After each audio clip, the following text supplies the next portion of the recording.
Not just me gaslighting. I recall hearing it as well. Ah, there we go. Okay. It's just the DM. But I don't know if it was before you left or after. There we go. Ah, well, there we go. Well, he's not here, so that's fine. So we have a new player. Say hi, new player. Hello, hello. Hi, new player. Hi, new player. Hello. Oops. So the bulk of these people, well, half of these people, I've been playing with. Actually, let's find out. For quite a few years. It's the 10th of March, 2020. Wow. Yeah. Oh my goodness. Yeah. That's older than I am. Yeah. So, we'll introduce your character in just a little bit. But in the meantime, I've got a bit of a combat situation here to resolve. So we'll resolve that. The Wushinash, as you learned her name to be, has been defeated after beating the crap out of Strife. But there's still some frogs to She deal didn't with. beat the crap out of me. So, She hit me like once. which She reduced just you looked at me. to 0 hit points. No, that was from when she looked at me. Well, She looked at me funny. Just planning to claw your eyes out while you're on the ground, but that's not how it worked out. Now, Strife! So inside of the north, the what lighthouse is this called? The North Bay Lighthouse. You notice there's a commoner here who was helping her close the door. And now that Wushinash is dead, she's looking over at you nervously. What do you do, Strife? I'm still gonna hold my bow. But I'm going to say, stand down, the hag is dead. Yep. You're safe. And get out of my way. Stand in that corner. We'll see what she does. I'll actually make an intimidation check at advantage because Wushinash is indeed dead. First roll of the evening. Let's have a look at it. I'll shout, I'm trying to save you! She screams, and we'll pick it up from there in a second. I'll say that's your action. Oh, you're holding your bow and kind of pointing it at her and threatening her. All right. Let me save you. Okay. Meantime, this frog jumps right in front of you, Dominic. It's going to try and bite you and grapple you at the same time, and it rolls a 10 and misses horribly. One's going to think, oh, this person looks very passive. They're not going to do anything. I'm going to jump over top of her, ribbit, and go for this dark one. And you're wreathed in shadows, right, Tyr? Yes, I'm also sanctuaried at the moment, so they do need to make, let me just check, I think it's a wisdom? No, it is a 16 that needed. So they have to choose a new target. Well, they're going for Kiva regardless. And they missed Kiva, so there we go. The commoner inside with Strife says, okay, I'm going to go in the corner. I'm going to stand over here. Not right in the corner because there's butcher's knives here. But this is okay. I'm at this corner. Technically, that's an attack of opportunity if you want to take her out. No. I'm a hero. I would never. I don't know what to say. Sure, buddy. Now, it looks like you're still restrained by one of these frogs, Dominic. So, I think they dragged you over. This we'll say this one up the top with the red dot on it. So yeah, the one that's the red dot got me. Yep. Yep. Alrighty. I don't like necessarily being restrained. So how about you unhand me? Right. And he'll cue up his staff and strike it down on the ground, Yep. causing a third level. No, let's do a second level. Second level thunder wave. What save is that? Con save. On. They both roll 14s.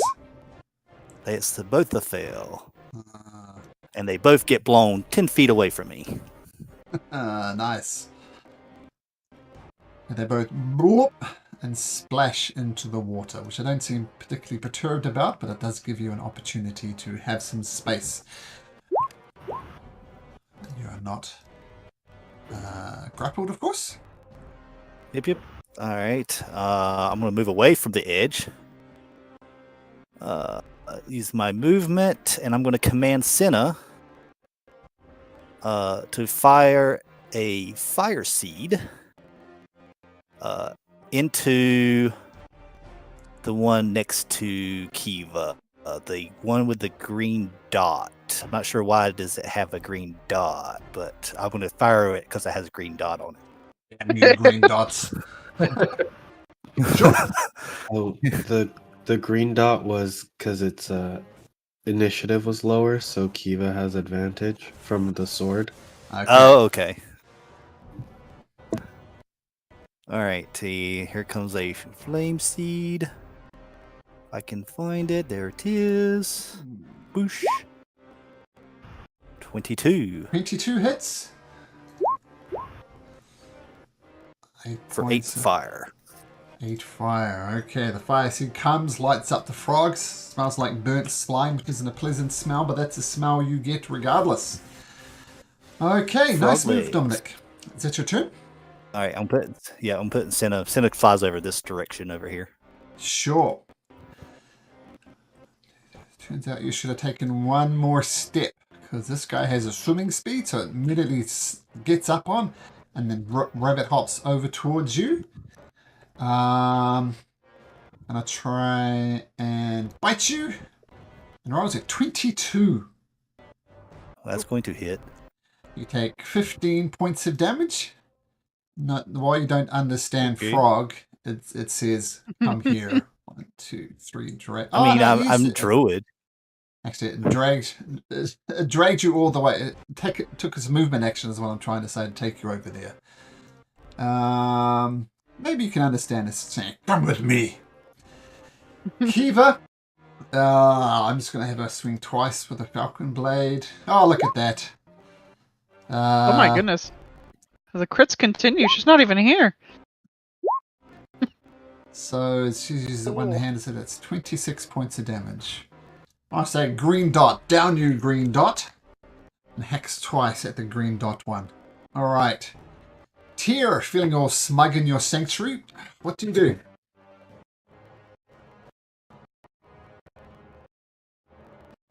Oh. Let me just say.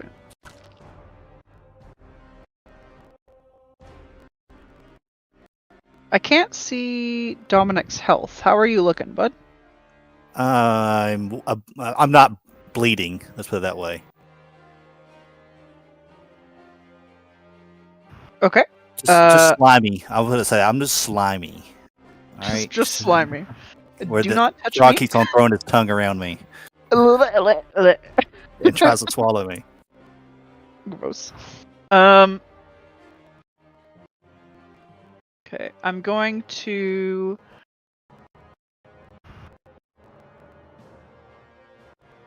I was just looking at it, right? Going to bonus action cast Sanctuary on you, Dominic.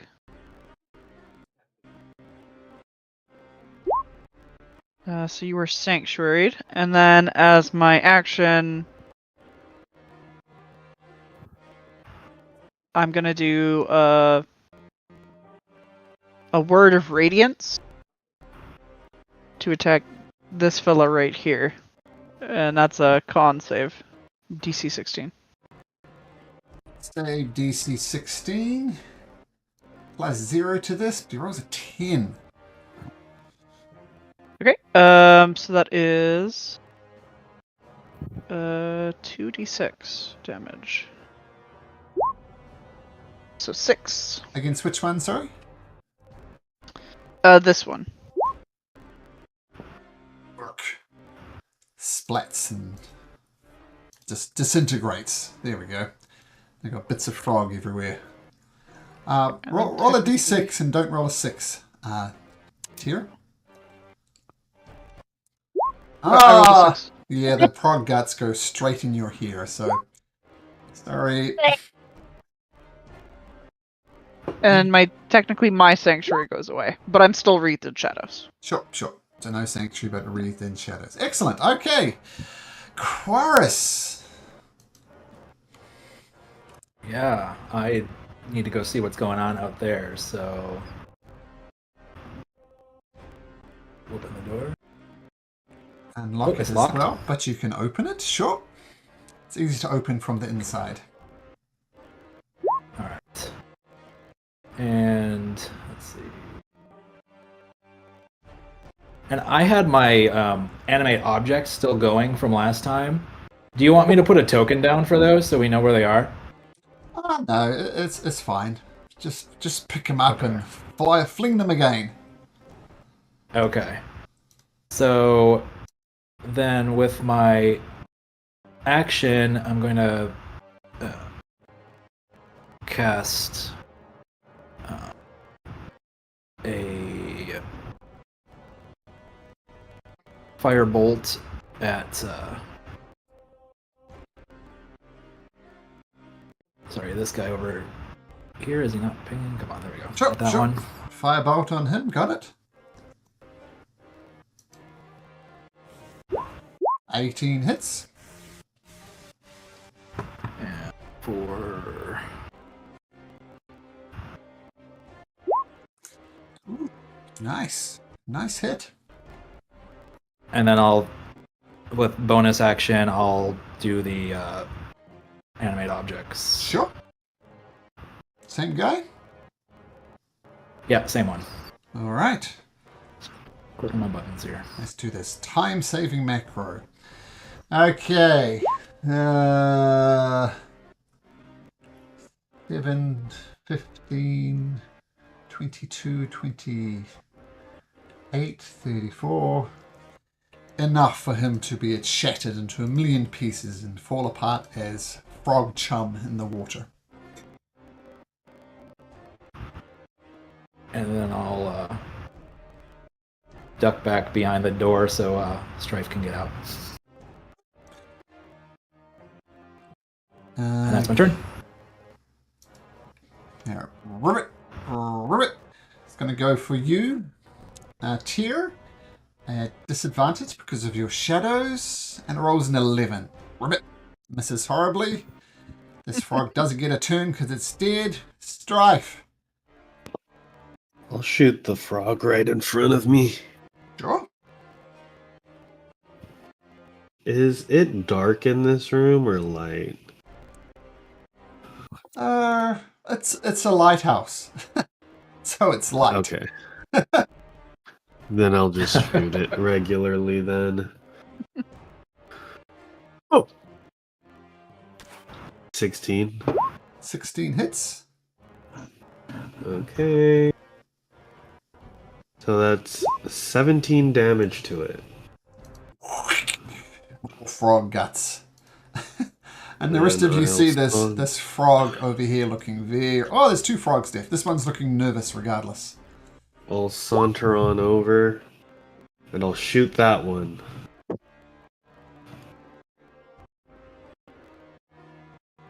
Oh, brother. Oh dear. Oh, dear. That's a miss, buddy. Okay. Flies off into the night sky.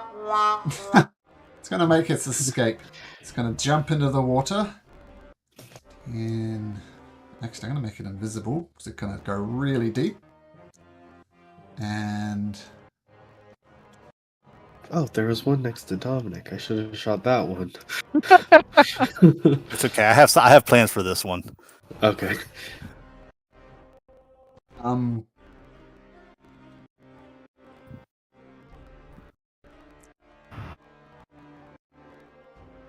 Almoner saunters over. No, he said to stay in the corner, but let's keep these frogs out. And she closes the door. Then And wanders she's back into gonna the- kill Quarren. She did say she wants to get the frogs out, so there we go. Apparently frogs can't operate doors, but Dominic can operate doors as he's held in the grip still by this frog. Yes, and thematically, he's got his little beady, long, nasty tongue around me, so I'm gonna grab his tongue. So don't you realize that? Well, let's put it this way. I'd give you a heartburn, and I'm gonna burning hands right into on his tongue and let it just fly up the tongue. Ouch.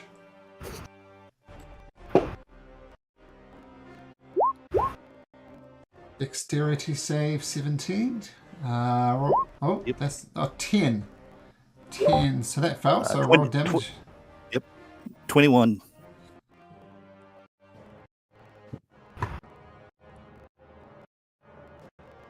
How do you want to do this? So I almost think as he just grabs a hold of the tongue, he grabs it and you can see the smoke billowing from his hands as he smiles and almost like lighting a wick. His tongue lights on fire and goes all the way through until it hits the inside and he explodes. Nasty, nasty, nasty. All over Tyr. All right, so with I was kind of in her way, so she probably more over Dominic. frog guts everywhere regardless. All right.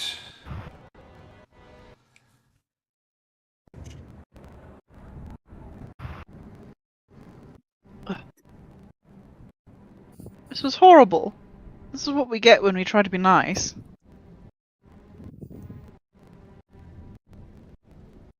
I'll turn to that little girl and say, What's going on? Why were you helping that hag out? She said she'd kill my family if I didn't. They were back in the cages.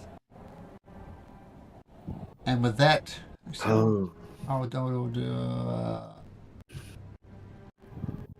making funny noises. I'll do that. And then people come around. Oh, thank you. Oh, thank you. When Wishinash kidnapped us from the village, we were sure we were goners. Who do we have to thank for our rescue? We're the Queen Killers. Saviors of Aglarion. Oh, well. Soon. Well, you've saved us, and we're part of Aglarion, so we'll take that.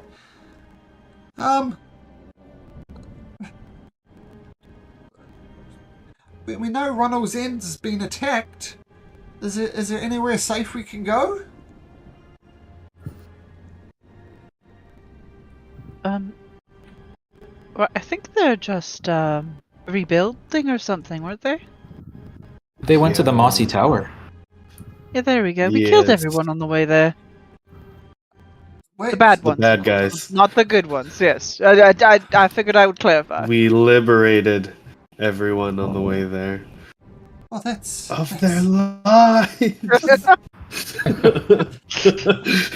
Oh, dear. well, that's good. The Mossy Tower is like at least 2 days travel. It might take us longer, and you see them they were effectively kept in fish cages, and they look bloated. They've got open sores, and they just look like in terrible condition, alive but terrible. And they say, I know you've done a lot for us already, but you wouldn't happen to have any food on you, would you?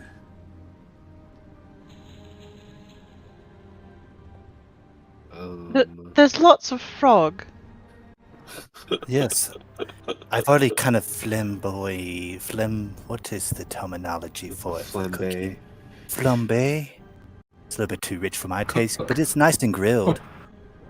Well, of course, beggars can't be choosers, and they start jumping into the water and retrieving the frog carcasses.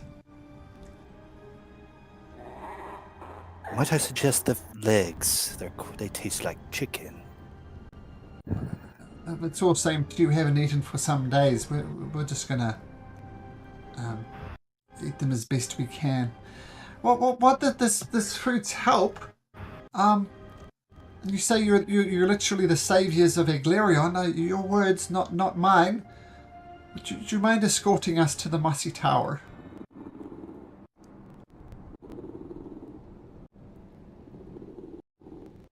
Yeah, okay. Sure. Okay. Yeah, you sure jumped the crossbow on that one, but yeah, sure, I guess. Fuck it. No, we can't. We should we probably can't leave tell them Lord Ronald that alone. we killed the hag anyway, right? Yeah. I suppose we could go talk to him. Yeah. Can we loot this lighthouse if there's any treasures here? I look between Strife Frogs. and Tyr and look very confused. But one says, oh, okay, and the other one very reluctantly agrees.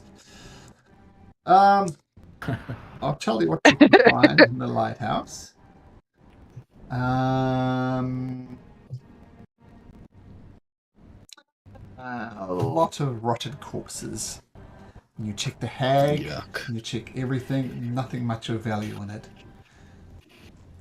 And what you Right. know of hags is they're most interested in suffering. If things are suffering, they're happy. If they have gold, it's neither here nor there. It's the suffering that they enjoy, and these people are definitely suffering in the fish traps.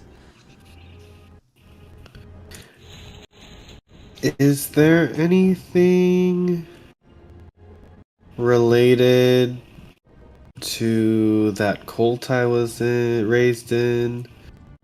Possibly connecting her to that? Or does this seem It's unconnected? unrelated. Oh. And it was a hag that captured people to torment them. That's a bit different to your cult vibe. Got it. Well, let's go. With the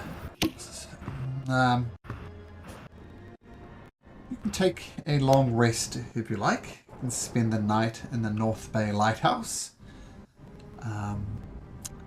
Take a long rest, and then with half. Level I love it when players level up. up. Unfortunately not. Unfortunately not. That was well placed, though. You're like, you just go there and level up. It was timed perfectly.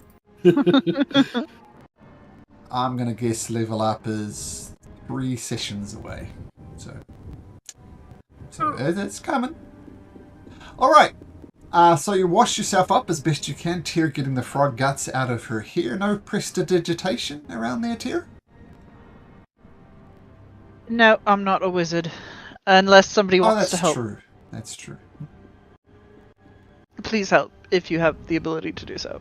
I really don't want to touch it. I do not have prestidigitation, unfortunately. Horace. Horace, you were my only chance for that one. Have you tried just washing yourself? I know. That was the last one. Oh! I could pay the peasants. Peasants? I'll get them to help, and I'll give them a gold piece each if they help me. They do help you. I mean, a gold piece Perfect. is an extravagant sum of money, and Tyr is Tyr. And the peasants. Yeah, no, I'm and not doing it myself. I imagine growing up in the Wiltammer family, you had people to do your hair, so there's nothing strange about this. This is perfectly normal.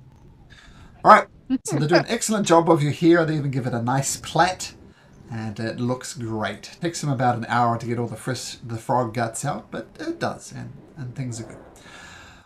All right.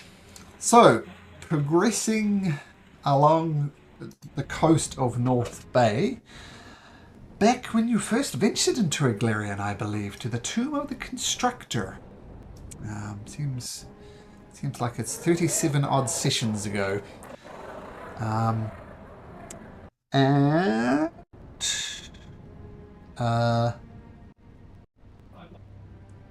Dominic, make you got the best passive perception, but could you make me an active perception check, please?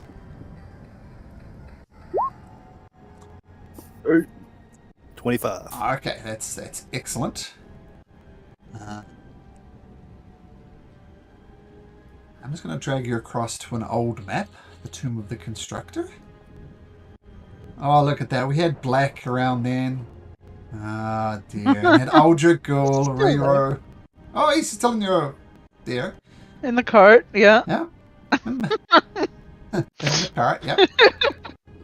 You remember... I mean, you know Master Arlen is the Constructor. He's pretty amazing. Though he does have some darker side of him, as you learnt from the Ziggurat of the New Moon. Remember these robot guys? These Daedal Wights, the inventions of Master Arlen the Constructor. You see something that moves in a similar way to those creatures approaching your location from the south, Dominic. What do you do? They're approaching from the south, like from Oathbreaker. Yeah, they're still like 15 miles away from Oathbreaker, but yeah, from the direction of Oathbreaker. About here. Okay. I believe we're being followed by machines? Can I whip out my fancy looking glass that we got and take a peek at what's following us?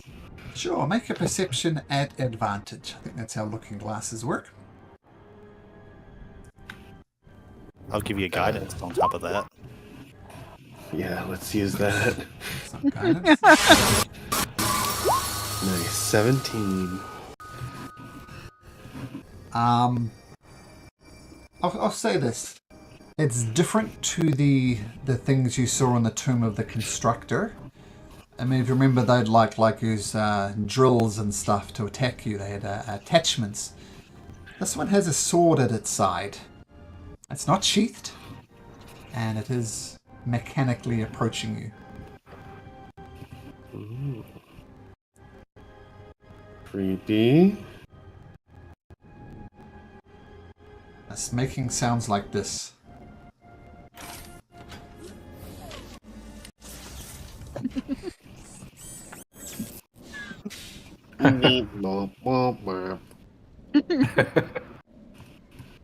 Greetings. Oh. Did it just say greetings? I think so. Yes.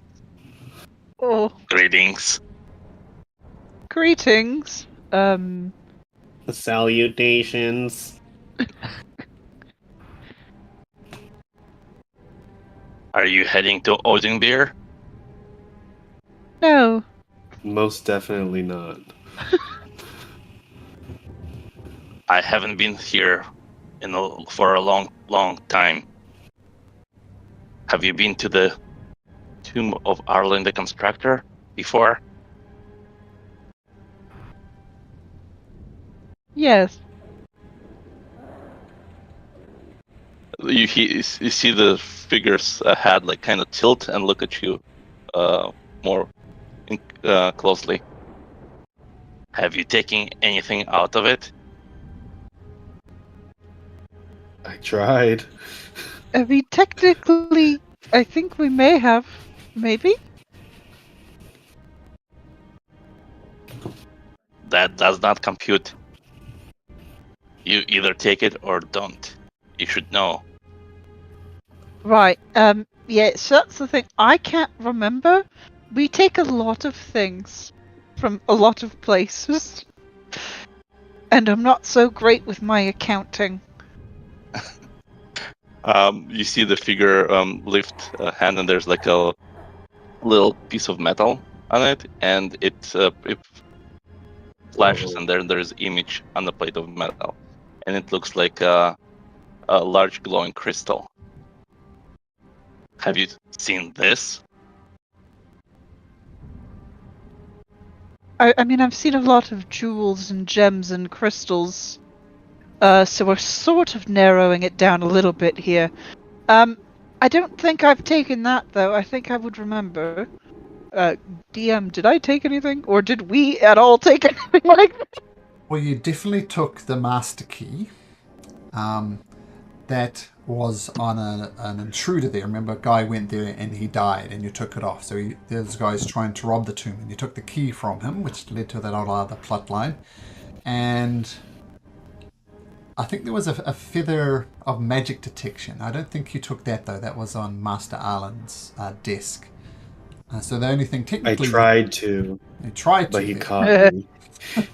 There we go. So the only thing you technically took was the master key, but technically that wasn't part of Master Arlen's treasures. It was an interloper's.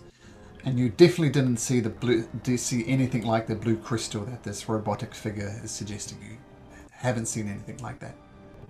So there's your DM summary as God speaks from the heavens to remind you.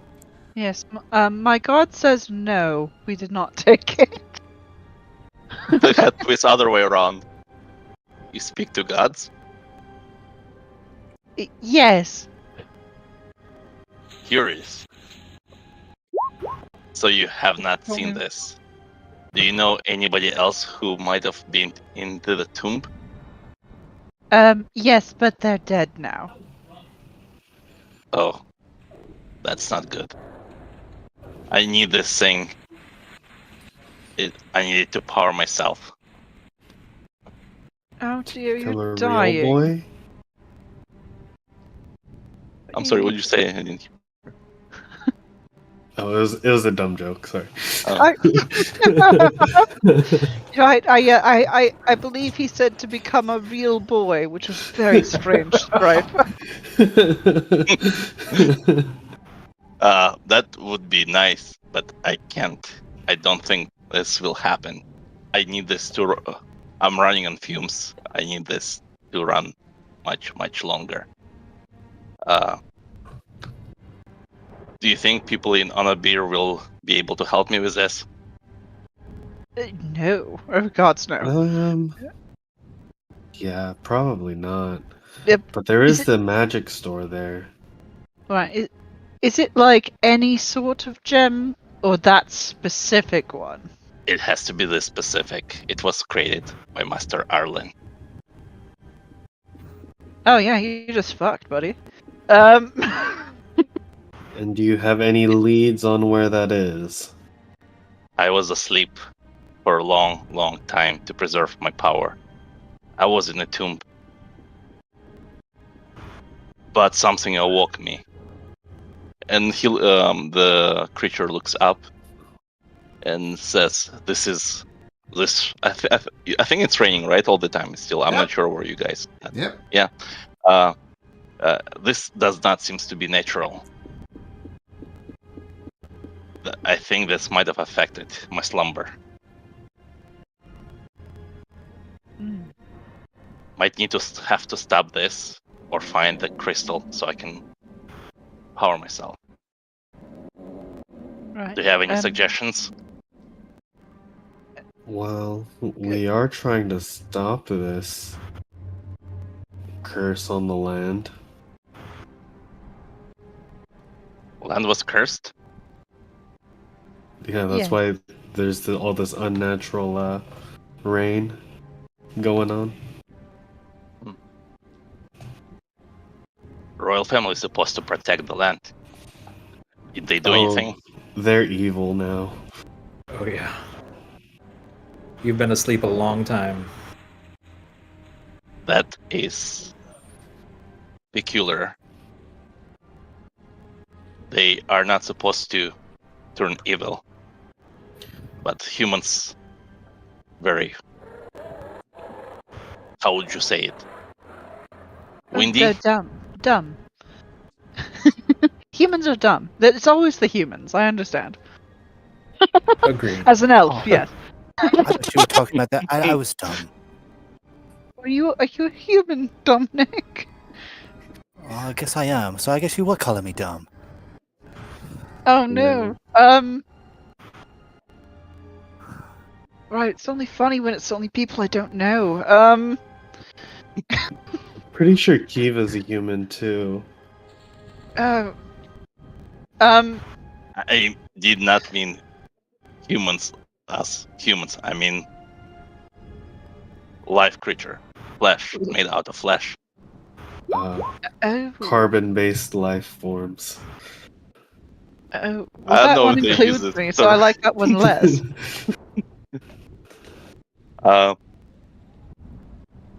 So you saying you trying to stop this event? And I pointed to the sky. Yeah, we're pretty close to finding a way to stop it, I would say. Do you need assistance? I'll turn to the group. What exactly do you do? I can fight, and he lifts the sword. And by the way, I don't know if Malcolm shared the picture. So it looks like basically you might have think it's a human in armor, but then you notice that the eyes like glowing, and there's 3 sets of eyes. And when he's moving, like Malcolm mentioned, there's a mechanical noise. Yep. So definitely not really human. Right. So you fight. Are you good at it? Is there anything else you do? Is it just fighting? I can make magical items.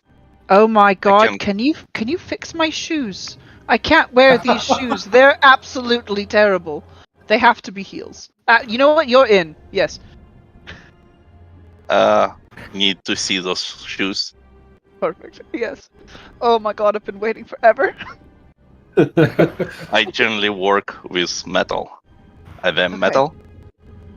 No, they're shoes. You could make them metal, just not like hurty metal, I guess. I mean, I've got weak ankles. I I'll, have a bunch of darts. If you want my to use God. those as the heels. Beautiful.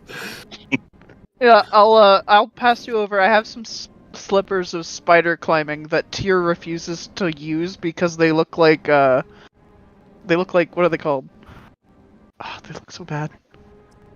Crocs. They look like Crocs. Yeah, I need them to be heels. Like I won't wear them, and they look like that. She desperately needs heels. I'll let DM decide how. I mean, I could try to work on them, but to shape the form, do I need like money or anything, or just materials? You need to make I've got money me if you need money. a tinker's tools check. Oh, tinkers. Oh, I think I have smithing tools. Whichever one. Well, let's see, as an artificer, you Oh, should be Yeah, I do have them. Yeah. proficient in those. Yep, proficient in everything. How did I do that though? Tinkers. This one You was- also have. You should also have a feature that says "right tool for the job," so you can basically create any set of tools that you need at any point in time in the day. I'm just not sure how to roll actually for it. This always confuses me. How do you make any tools check? Do you roll add your proficiency onto a roll? Well, when I do thieves tools checks, it's just tied to my dex because that makes sense, and then I add my bonus to it. Yeah, technically, it's supposed to be whatever. It's whatever modifier you designate it to be. So if it's like these tools, dex, intelligence, maybe something like that, and then you also, if you have proficiency in the tool, you add the Yes. proficiency bonus. Proficiency on top of bonus. the tool. Okay. Okay, Zig, make me an intelligence check, and then add 4 onto it for your proficiency. All right. And then I think, I'm not sure, at this level you would have expertise in tools that you're proficient Ah, with. you'll But go I'm with that. not 100% sure. Tooling proficiency. Maybe. It's Oh, been I have two 5 years since proficiency. I was an artificer. Well, let's say Yeah, because tool the shoes. expertise is level 6. Ah, Yeah. there we go. Look, tools expertise. Yeah. It's Yep. double training ability. Yep, 6th level. Okay. Okay, so roll a. Yep. Make your intelligence and add 8 to it. Intelligence. First roll of your character. No pressure, Zig. Oh no. I'm back to my normal rolls. What's that, sorry? So plus 8. 18. 18. Now, I'm going to say, I usually say every new character can start with a point of DM inspiration. So if you think you can roll better than that, then feel free Let's to make try it. another intelligence. 5 on the dice is pretty bad. So that's a 24. There you go. I imagine There. Tyr, Zig does an excellent job under Tyr's careful instruction. So what does Tyr instruct Zig to change these slippers into?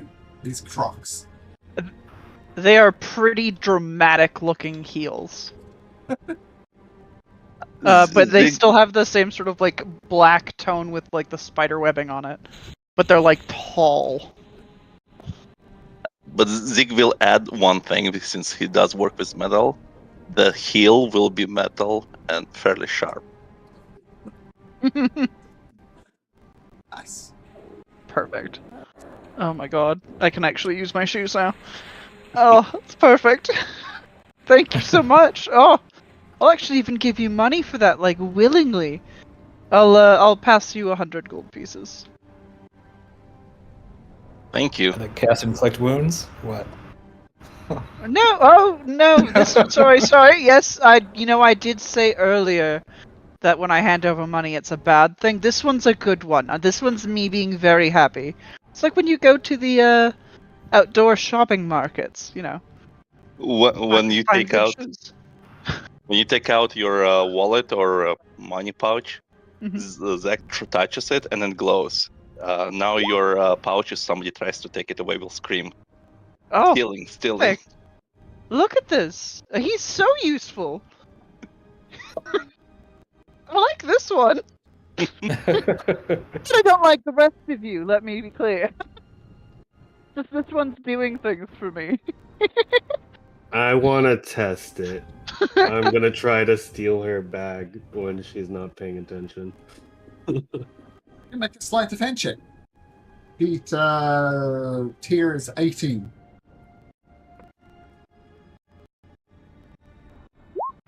Oh my god.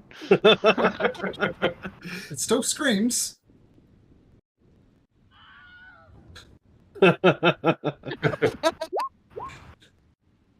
I'll immediately place it on Kiva's belt and act like it wasn't me.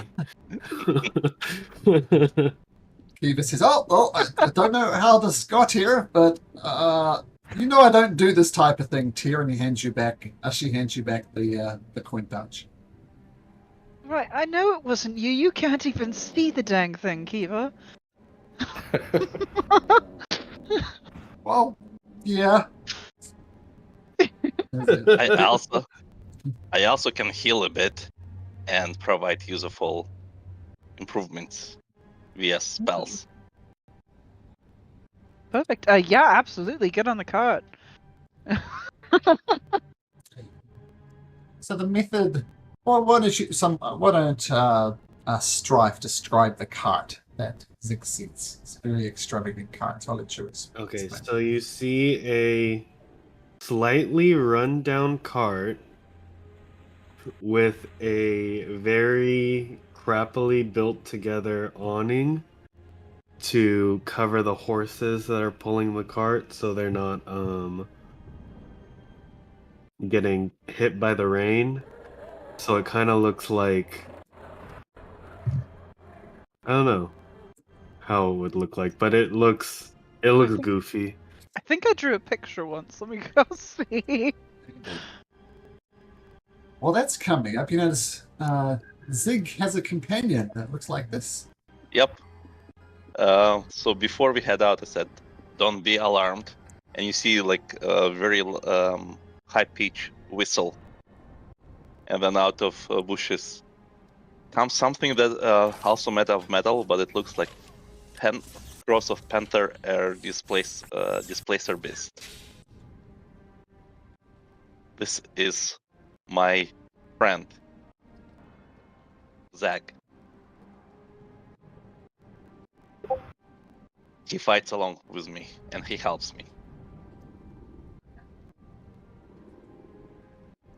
And panther that metal creature stands right next to me, and you just see it's black, and there's a slight bluish light coming from its joints.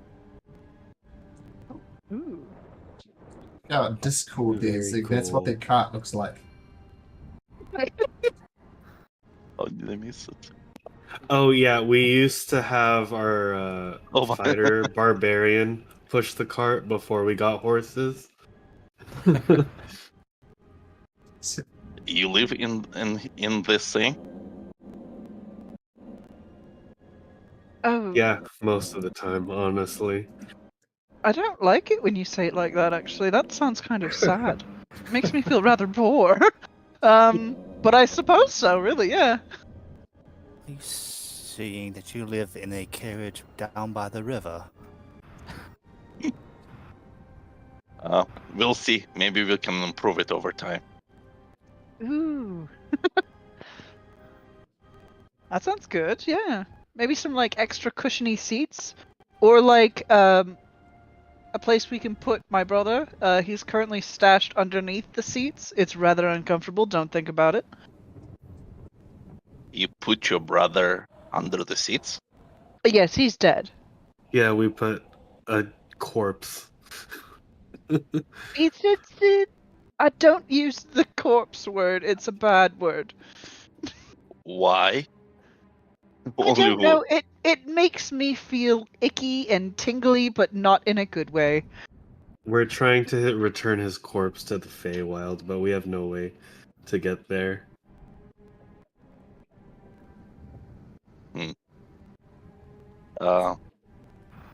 Do you put ice? Or freeze it? No, I use like a fancy clerical magic that makes him be not rotting. So you could think of it as like divine ice. Yeah, he's on divine ice. I just spray a bit of perfume around him every once in a while to make sure he doesn't stink up the place. Well, that's better. I was worried about diseases. I'm not really affected by this, but I don't want my new friends get sick and die. If you would like to make some improvements on the mighty wagon, you can make another Tinkerer's Tool check, making an intelligence check and adding 8 to it. Alright, let's see. Oh, what improvements do you make? That's with a- even with a better. 26. So let's see if I can make a cushion seats, I guess. Can I make a cover and like maybe so it doesn't, like if there's a road is really bad, amortization is better. I don't know how to say those things that where wheels are sitting, so it's not. Like suspension, is that what you're trying to say? Suspension. There you go. Yes, that's a word I was looking for. The biggest suspension, absolutely. You add suspension to it. You spend a couple of hours on it. Add cushions. Add a nice nook of a thing for the body of Black, this brother of Tyr, and the suspension, yes, but you also make the wheel carts more grippy, because it's slipping in the mud a lot. And what I've told these people is that it's relatively easy on the roads, but when you get off road, it's a bit more difficult. It's no longer a bit more difficult. It is You have pimped out their wagon. And I put one light inside, so there's a light source inside. Ooh. Wow. Awesome, Zig.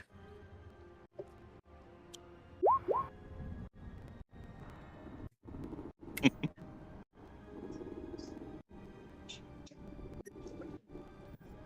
put the card inside your card. Or how did they say in those? Keep my ride.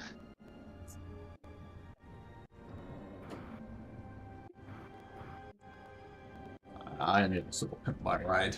But nice shoes. There we go. That's what they look like now. Nice. Clogs. Okay, so with the new cart, a new companion looking for a source of his power. Apparently he's running low, and with a the peasants watch all of you climb into the cart.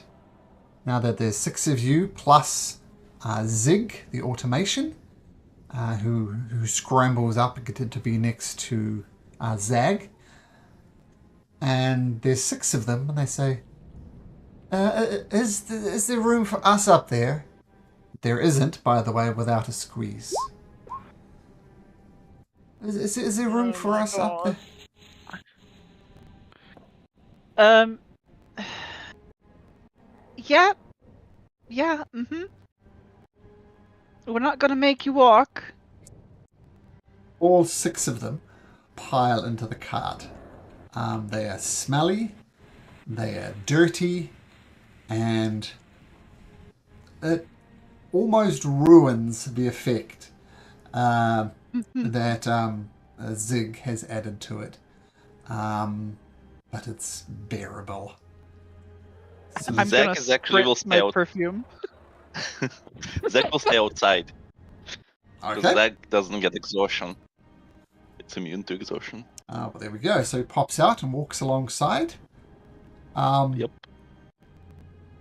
This reminds me when I lived in Uganda, they had these things called, I forgot what they're called, but they're like vans basically with lots of seats.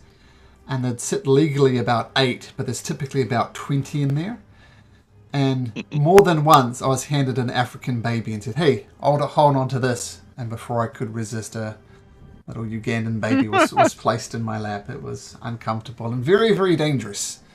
They were death traps. I think foreigners who die in Uganda, they think, oh, I'm going to get malaria, and that's going to be the end of me. I've had malaria 5-6 times. And if you go to the hospital and give them $50, you feel right as rain the next day. But obviously $50 is beyond the average Ugandan's budget. Most foreigners die in car trips by riding in vans like this. So I really didn't like riding on them, but I didn't have an option. So this cart reminds me of one of those things. And yes, they were smelly as well. Okay, so Zig jumps out and walks along. Is Zag also joining you outside? Zag. No, the Zag, I do get exhaustion, I think. It's just... Oh, Zag. Oh, okay, alright. So one less on there, but still stinky, confined, not a pleasant journey. Let's start with Zag. Why don't you roll me a d20, Zag? Alright. D20.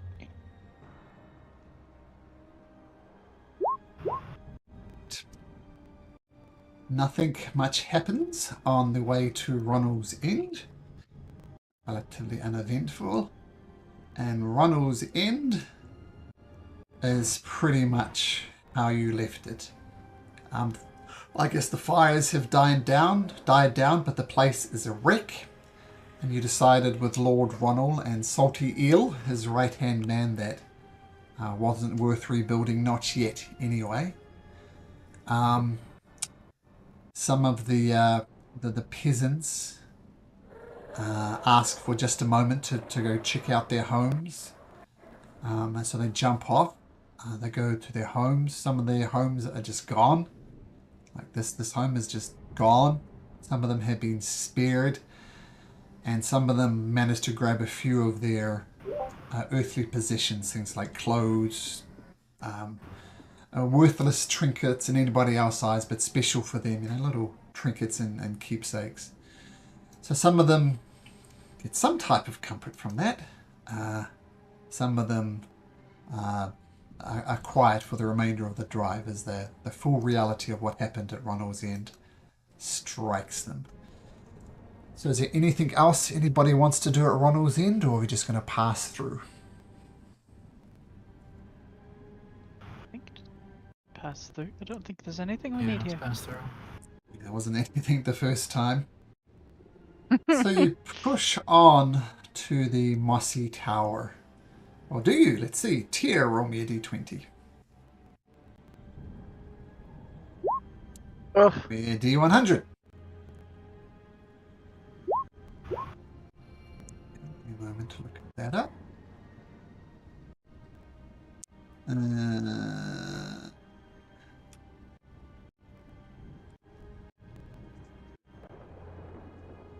Okay, so what'd you roll? A 59.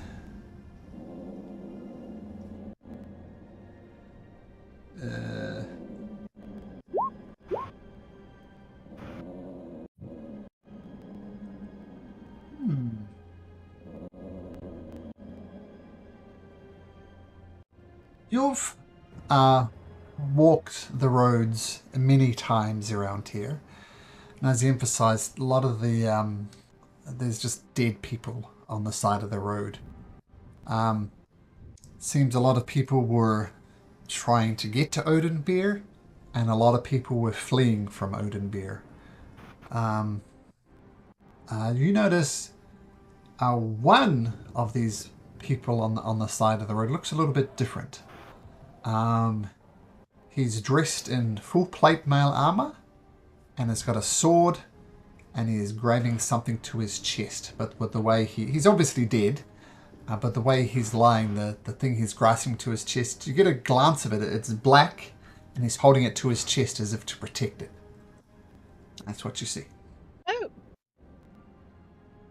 Right, my money sensors are tinkling. I'm gonna go take a look. Okay. You jump off the cart and go have a look. Without, I assume you're just going to look closely as opposed to, or you want to flip the body over.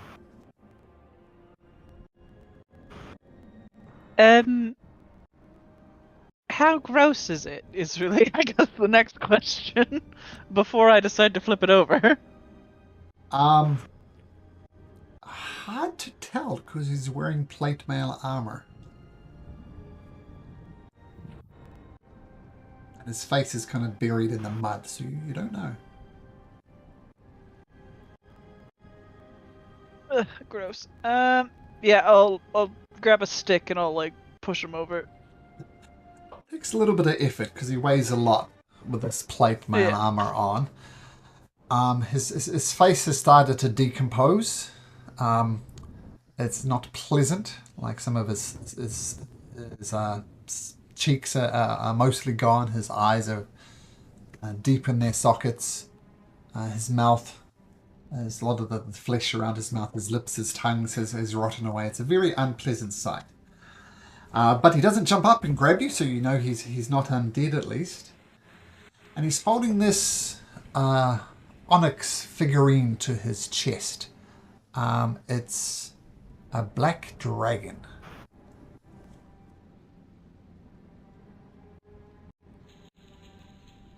Right. Okay. That money sign signals, whatever I was getting, just turned into bad juju signals. What is this? You would know your dining on fine things and drinking with fine china that this thing could fetch 500 gold pieces to the right buyer. It's quite exquisite. The only problem is it's screaming some sort of accident. Right, I'll pick it up with the stick. Sure. And I'll wrap it up in some spare cloth that I'm sure I have somewhere. Sure.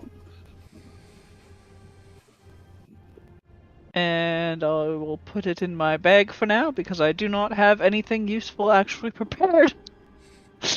Telling if this is bad or not.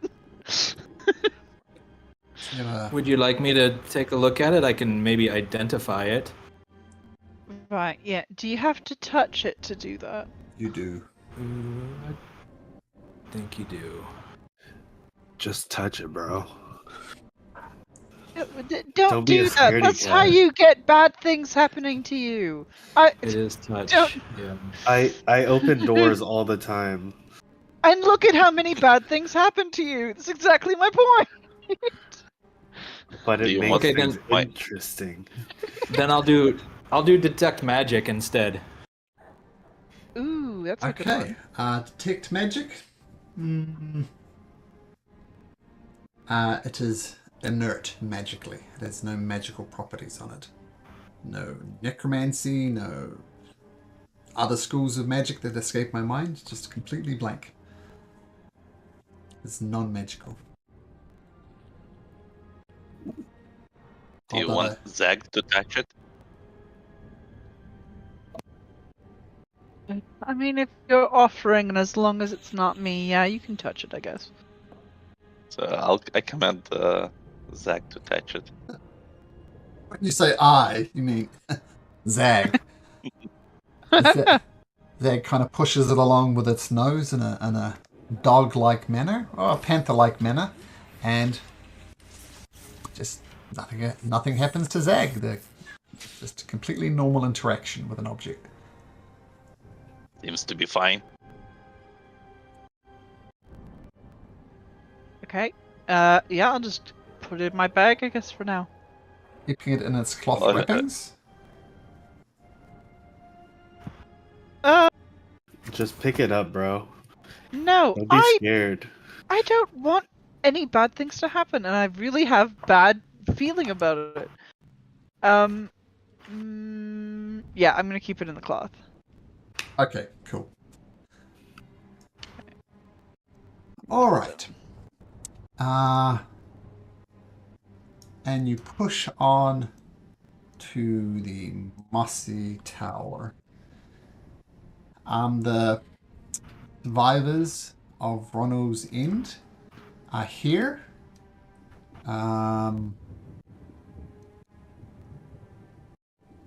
But you killed everybody, didn't you? And then you sent everybody back here.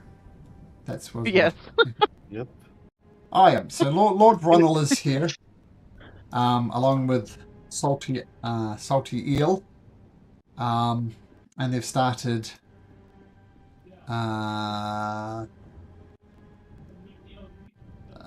They've started rebuilding. Oh, that's not it. Lord Ronald. There we go. This guy. Well, welcome back, Queen Killers. You do definitely. Oh, you've brought survivors, and there's lots of a couple of people are reunited with their family members, and they're very teary-eyed and thankful, and the rest of them look for their survivors, their family, their sons, their daughters, their mothers, their fathers, and they're just not there. Yikes. Uh, The hag is dead.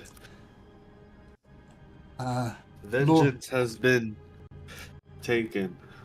Taken. What? Yes. Has been had.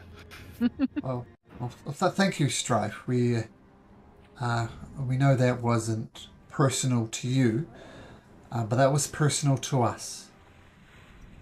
As I said, we were attacked twice. Once by the Queen forces, once by the Hag. We will celebrate this victory, and he's happy, but he knows the seriousness of the situation. Once again, food is a big concern.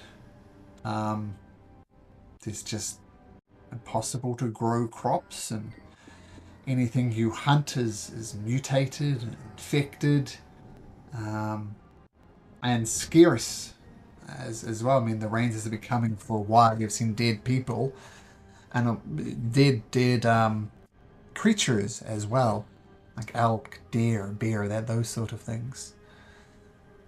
Lord Ronald says, "Well, it's up to me to lead these people. It's up to me to keep them safe and secure, and I will do anything, including humble myself." And he drops to his knees. And you know, Tyr, what a big deal this is. Lord Ronald is a very, very powerful person controlling the fishing all around Odenbeer. And he drops to his knees and says, "Please, I beg of you, food, water, anything that will keep us alive through these cursed rains. Anything, please. And I know you're," and he looks at Dominic, "I know you're one with the land. Can you help us grow crops? Can you stay? Please, I beg you." I might can be able to do something. Please, anything. Are the fields nearby? Yes. Castles need fields like anybody else. There's some very muddy fields. Some of them, well, all of them, in fact, are filled with thick vines with spikes on them, like a roses, but much bigger. All right, I will go ahead and wade myself out into the middle of the muddy field, and I'll plant my staff down. I'll summon Senna, as Senna is kind of like spins around the grounds. And as long as the group is okay with staying here for about 8 hours, this is what ends up happening. As from the staff, you can see it just immolate and just ripple out flames as it's burning the land, drying it out. But it's returning nutrients to the soul. And as the time goes on, you'll see little sprigs of green starts to grow. As trees like that would take years just starts to billow up. The peoples of Ronald End, they come perch on the out. In fact, they go to the top of the tower over here, right to the top, and they watch as the land is enriched for the first time in a long time. They're hugging, they're crying, and Dominic, it seems you've brought the first sign of hope in these cursed lands for a long time. And Lord Ronald approaches you, Dominic, and says, "Words escape me. You avenged our town. You saved our citizens. Now you have brought light where there was no light before. It sounds trite to say, but all I can say is thank you. Thank you, Dominic. You are a gift." Well, there'll be truly a gift once this cursed rain stops. I can only do this but so long. It will only last. Take what you can from the garden. You may need to take precautions and keep this rain from corrupting it further. Okay. And practically all the refugees, I guess, from Mono just immediately start harvesting as much fruit as they can. Because you know, Dominic, this is a temporary solution. Yep. The rains will come, but they harvest and not that you know, but they almost work themselves to exhausting themselves to death, getting as much fresh produce as can, and gorging on it and feeling sick and ill because they ate too much, but they keep on eating because they haven't eaten anything proper for a long time. But you've done a good thing, Dominic.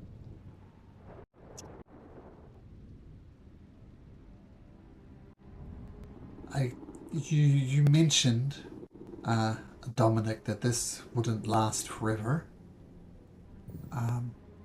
what would make it last forever is if you could stay. Oh. But did I need to serve the greater good? I seek to end the rest of this reign. If I can end the reign, then you wouldn't have need for me. You can work the land yourselves, just as it always has been. Treated with respect, and it would yield the crop that it deserves. But while this curse remains, this bounty that you see before you is only a temporary measure. I strive to purify it, just as the fire purified the ground. You must destroy it, and I must destroy the thing that caused this rain in order for the land to be purified. I will bathe it in fire. Dominic, let me be perfectly honest, says Lord Ronald. This land is cursed. You've done amazing things.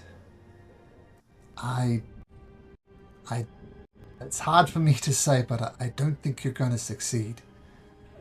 I mean, you're a ragtag group now. I see you've got a robot with you now, for goodness sake. I don't think you're going to succeed. The odds are stacked against you. I know you're trying to summon the arcane tower, and I don't know if the powerful archmages of our time can stop it even then. So it's a hard reality, but I think you're going to fail. Tell me, Dominic, in your heart of hearts, do you think you're going to fail? If you think that you're going to fail, you will fail. I strive to think that doing the impossible can be possible. For if you don't think you can do the impossible remains the impossible. Therefore, I strive to try. Whether it's a fool's errand, at least I said I tried. Instead of allowing the world that I've grown up with, I've loved, I've been a part of. And he's like touching kind of like the vegetation that's somewhat still vibrant at this point in time. And not necessarily cursed. All of it is for naught. Make a persuasion check, Dominic. Because I'm so great at that. Can I have a guidance on top of this? Sure, yeah, I'll guide you. I think I need more than guidance. Oh. I'll roll a d4, because why not?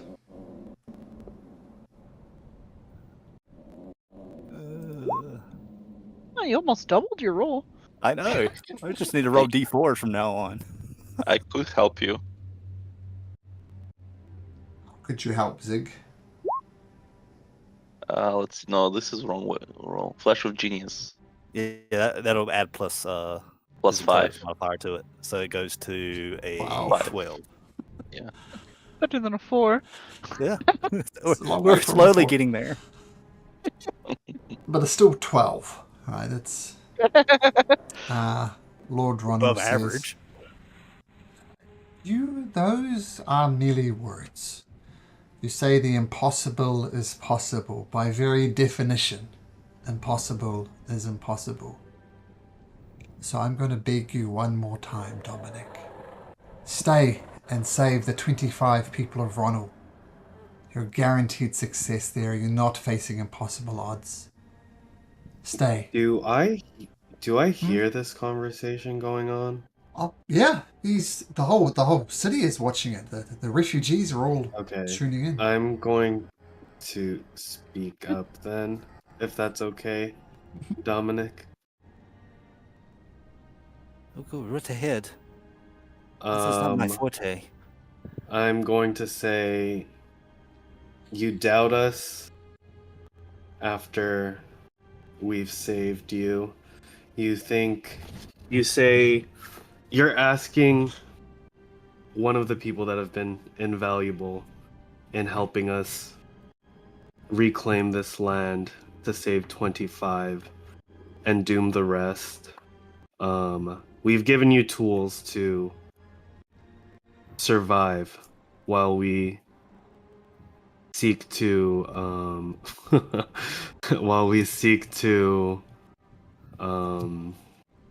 heal this land. You ask too much, my lord. We're going to leave, and we're going to save everyone, not just you. So I am going to give you this advice before we go. Take what we've given you and use that to help your people. Getting down on your knees, begging, isn't going to help anyone. In times like this, strength is what's going to keep you going, not desperation. Lord Ronald gets off his knees, brushes the mud off his clothes. My ultimate responsibility is to the people of Ronald. I cannot stop you. But please, just one more ask, and when the time comes to take down the Queen, because regardless of whatever fool's errand you're on now, that Queen needs to die. No doubt she has an immense army at her disposal. We've seen that ourselves firsthand. Please, call upon the people of Ronald when that great battle occurs. We will stand by your side.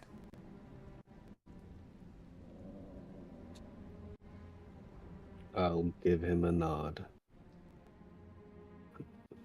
And he gives you a nod back.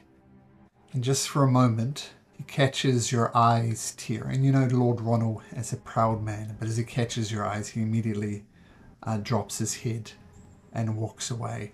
Because once again, you know him as a proud man, a leader, an immensely powerful man, and begging is not what he would normally do, but that's what he did. Yeah, it was pretty pathetic.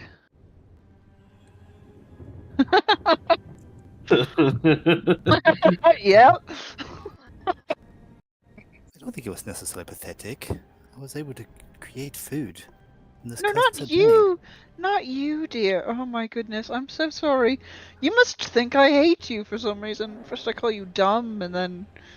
Yeah, Well, no. you can understand why I could get somewhat confused. I've... Did Twice. Yeah, no. Apparently Malcolm said it twice. And my kids are bouncing outside on the trampoline. I was giving them the peace sign, so that wasn't for you. That was to the kids outside on the trampoline. No, you did Yeah. good, Dominic. Yes. Like I said, you gave them tools to survive. It's up to them how they use that. I'd much rather not have to be reliant upon me, whereas the land was once reliant upon everyone to work it. Yeah, it does seem like a lot of work for you.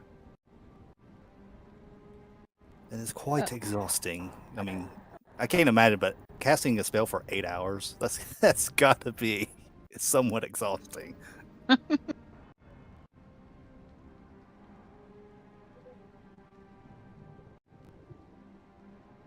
You take refuge in the mossy tower. Fresh fruit, fresh vegetables is available. Some of the people from Ronald's End who know cooking, they put together the nicest meal you've had for a long time. Lord Ronald keeps to himself. Seems the only thing he had left was his pride, and he dashed that upon the rocks. Morning comes. People of Ronald's End thank you again for bringing hope. Even though the rains are going to come and destroy the plant growth that Dominic did. But for now, for today, things are good. As you leave the mossy tower, where do you go? Which way do you go?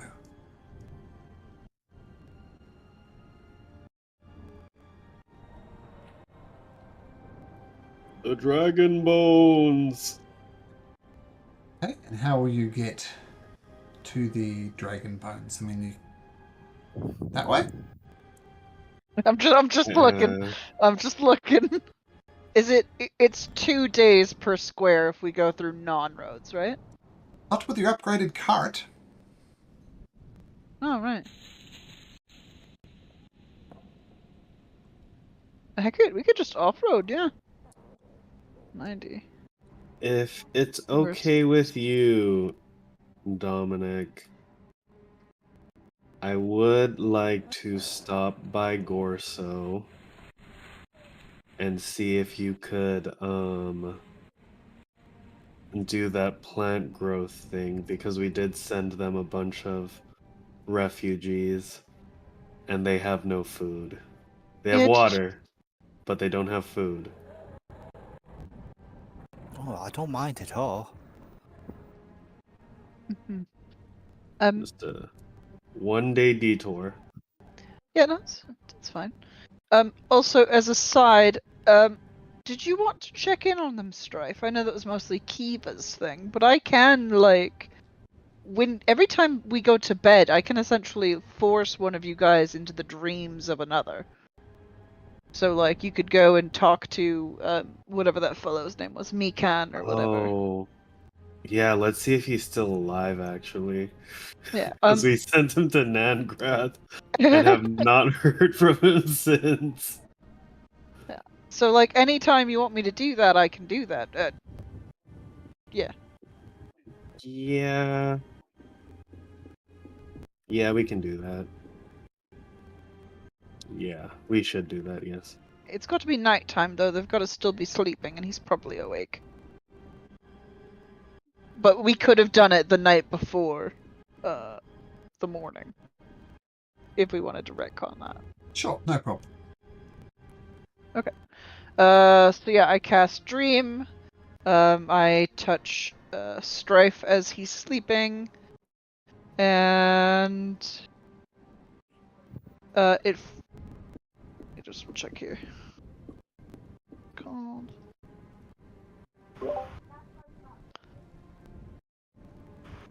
The creature has to be on the same existence.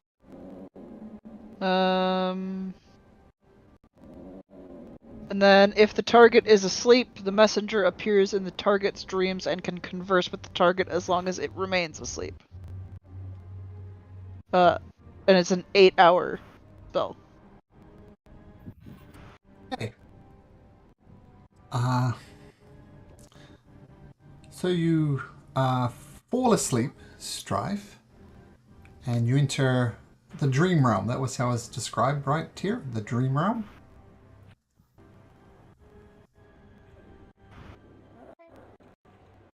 Yes, he can also manipulate everything that's happening in the dream as well. So Strife can strafe it up if he likes. So it starts out like the scene in The Matrix where they're looking at the TV, Neo and the other guy, Morpheus, and it's all white and nothing else. And you see Mikan there. And he looks strangely and he says, Strife? Mikan, I'm coming to you in a dream. Okay, How goes the efforts of recruiting Nangrath? Oh, this is the dwarves are all for it. Like everybody around here, they're struggling to feed themselves. Quite frankly, they're ready to hit something. They're all in. Perfect. We are almost done on our end. All right. I mean, they're like a coiled spring. they're ready to go and they're all under tension. But they're waiting for the go-ahead. All right, perfect. I was just checking in, making sure things were good. You were still running strong. Wow. Are you at Nangrath right now? Yeah, I'm at Nangrath. Running Okay. strong isn't quite the right word I'd use, as it says we're hungry. But dwarves are a resilient lot. I said coiled spring, but the spring's starting to wear. Any news about when we can take this fight to the Queen? No concrete timetable, but soon. We're one step away from summoning the tower. Excellent. All right. Stay safe, brother. I salute him. Salutes back, and you retreat back out of the dream realm. Now, this is an odd coincidence, but I'm not entirely sure the answer. But Quaris! Traditionally, I'm not sure if this is true for you know, but traditionally people spend 12 years studying in the Arcane Tower to become wizards. Did you do that, or did you learn your magic from faraway planes?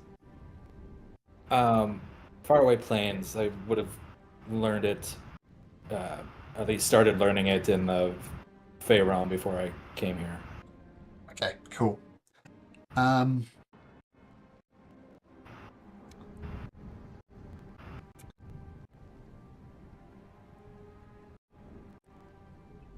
Iris. Let's do it this way. Make me an Arcana check. Okay.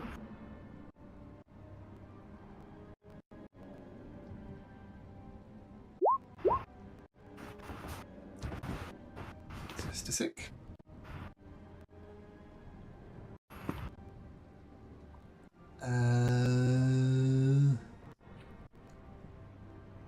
Oh.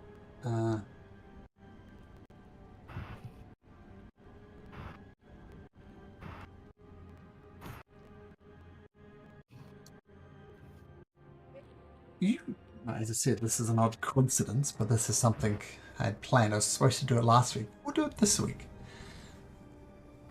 So you dream, much like Strife did, and once again, you wake up, quote unquote, inside of your dream in a white plane, and you see a figure before you, and he looks as if he's struggling to control something. Are you Quaris? Is that right? I am. Who are you?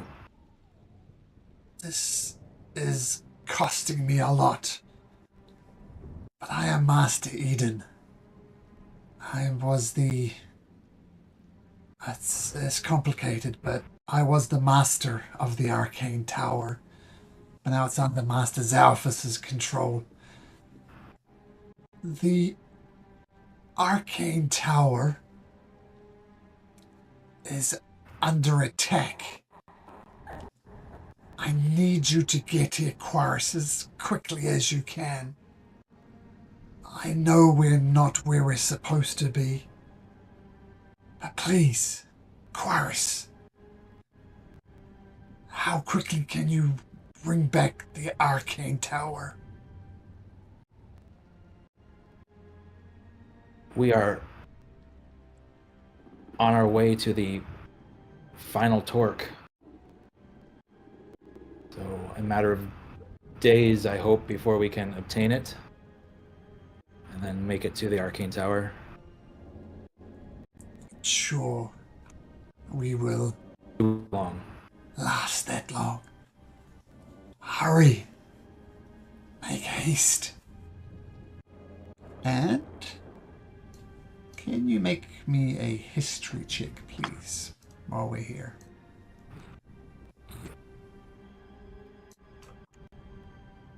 Oh, doo-doo.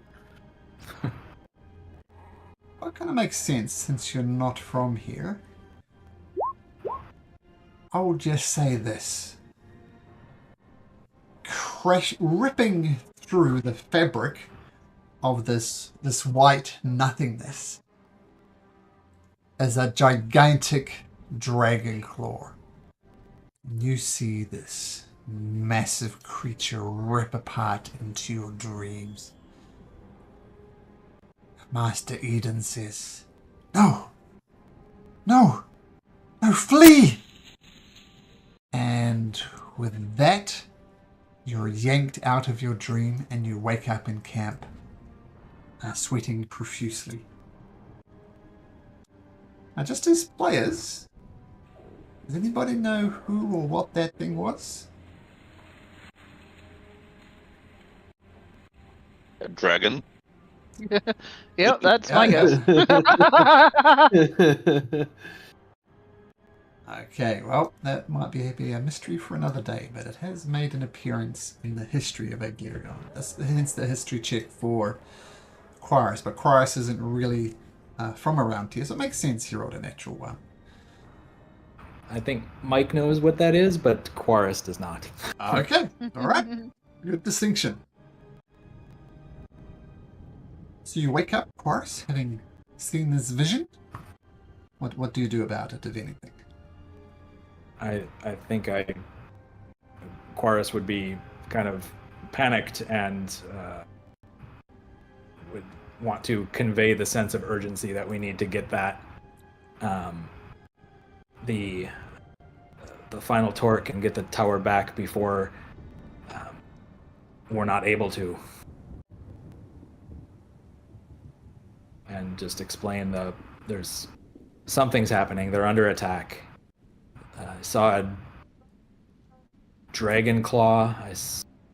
Talked to Master Aiden in a dream, and we need to get there quickly. Otherwise, I fear that the tower will not be there when we get there, or there will be no one there to assist with ending the curse.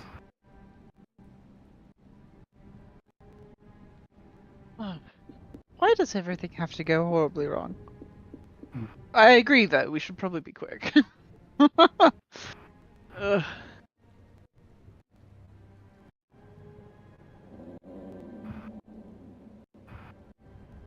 Now, the question is, given what Quirus told you about the urgency, I know Strife requested going to Gorso. That is going to add maybe a couple of days to the journey. I mean, the quickest way is just a straight line, right? But otherwise... I could only add, like, an actual day. Maybe a day, yeah. That's 80. And there... And then a day to cast the spell, right? Or 8 hours. Oh, yeah. So we can say an extra day of travel, but an extra 2 days if you wish to have Dominic cast the spell. So, not telling you what to do, but those just wanted to remind you of those facts. I've got a little bit of an idea. Why don't we go straight there, hope that it's there, and then hit it up on the way back? I know we got to get to the tower or whatever, but I can stock the caravan full of food beforehand. I didn't know this, but apparently I can actually make food. Yeah. Weird what happens when you actually read your spell lists. It's a bit more on the way coming back, I guess.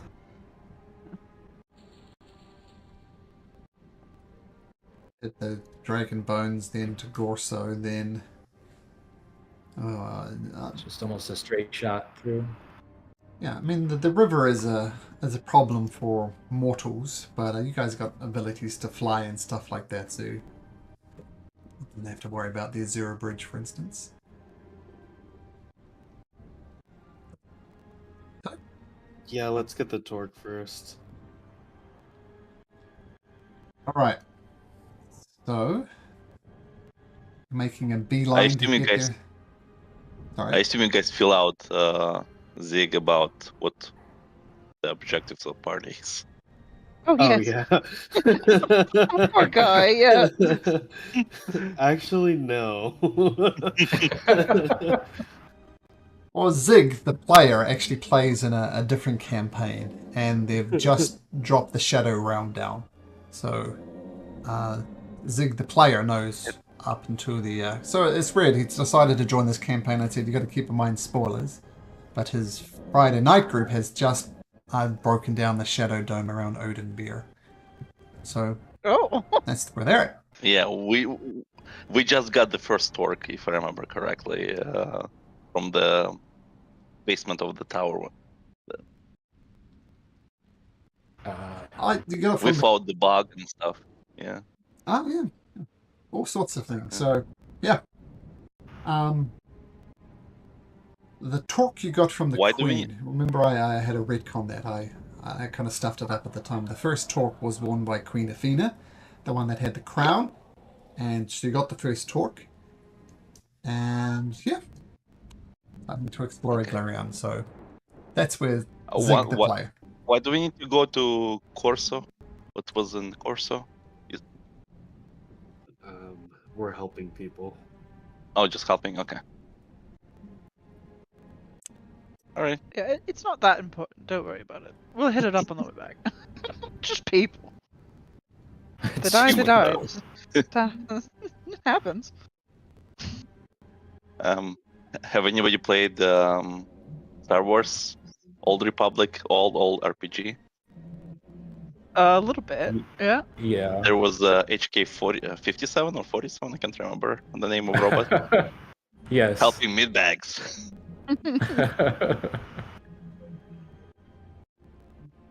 Just a bunch of meat bags. Yep.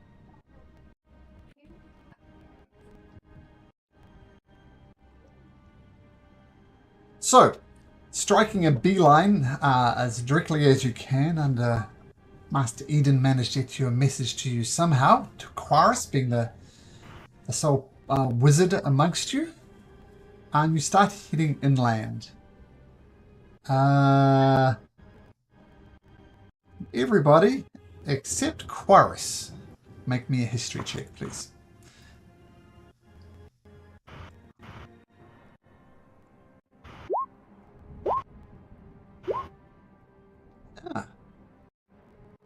So you head inland across the King's Forest, which is the nicest of the forests in normal time, but now it's once again the sounds of birds and everything, and wildlife is quiet. Just the trees rustling in the wind, and the trees themselves look unhealthy. But you come across a small lake with an island in the center of it, and this is the monastery of the past lives. Zig,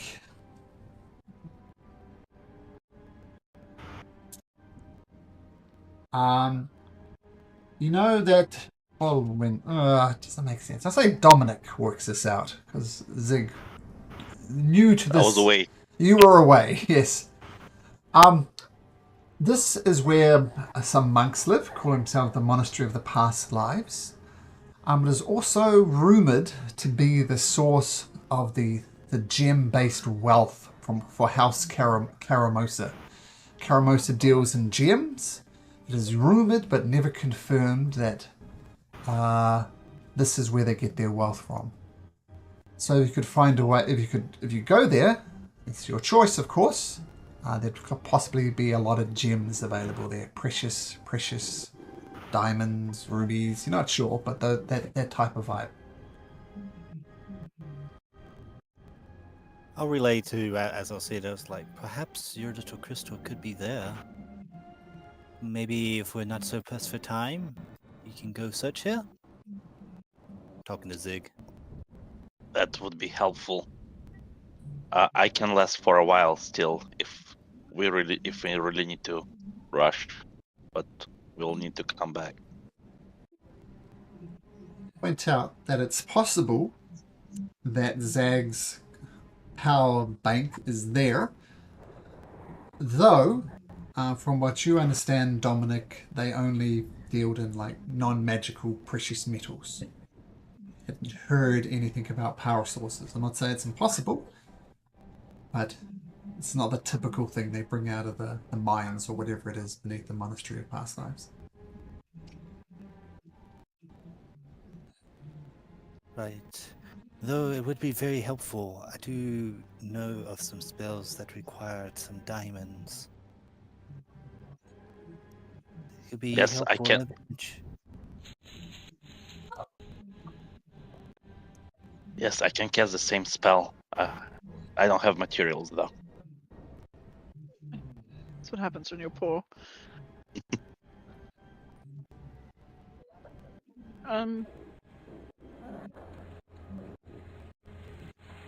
Right, we can't Again, even I don't stop at necessarily think it's going anywhere.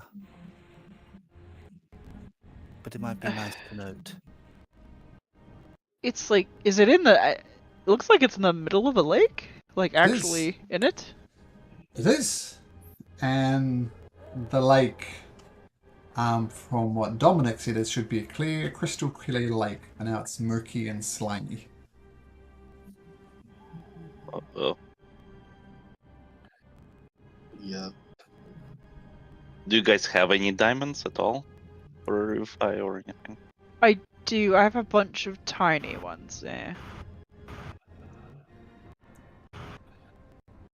No.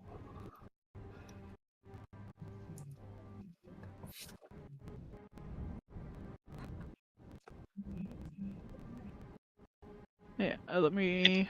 What does it use again? Is it a $300? 300 gold piece? Yeah. Mm-hmm. Mhm. It has to be just 300 worth of. Yeah, it doesn't have to be single. I think it says diamonds. Oh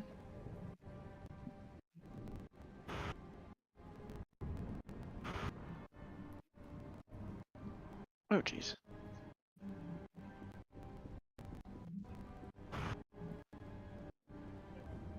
Plus.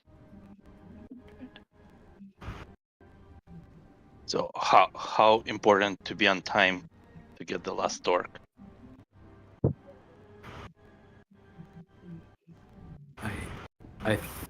I think we need to. I think we need to hurry. I don't want to discount the necessity of the diamonds, but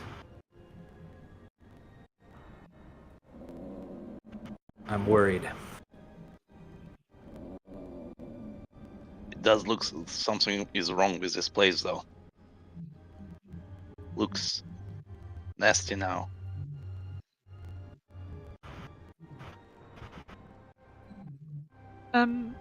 Maybe we skip this and we'll see if they have any in Gorso on the way back.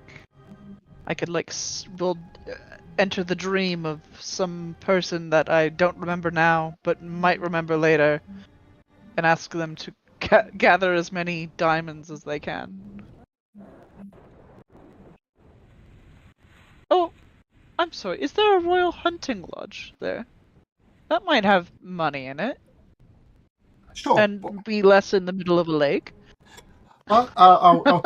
You have visited the Royal Hunting Lodge here. Every year there's the King's Hunt, and the king would go out and hunt things, and whoever caught the biggest boar, the biggest deer would win some prize from the king. It's almost like a summer house, almost used once a year, but it's where the royal hunt would happen once a year.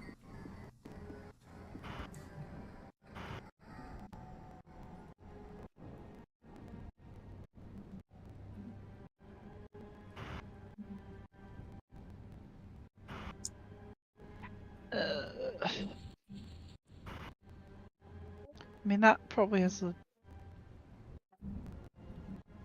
I mean, if we're rushing through everything, do we stop at lodge?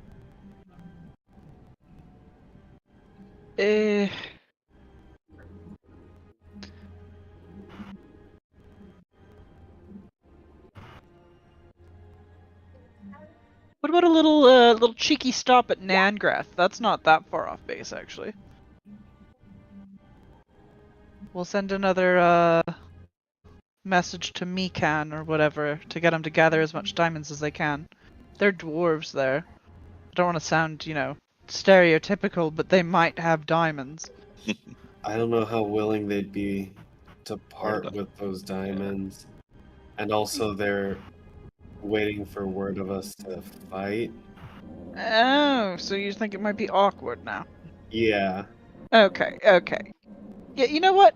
Here. I have, unfortunately, 500 gold pieces worth of diamonds, which is only Well, enough for one.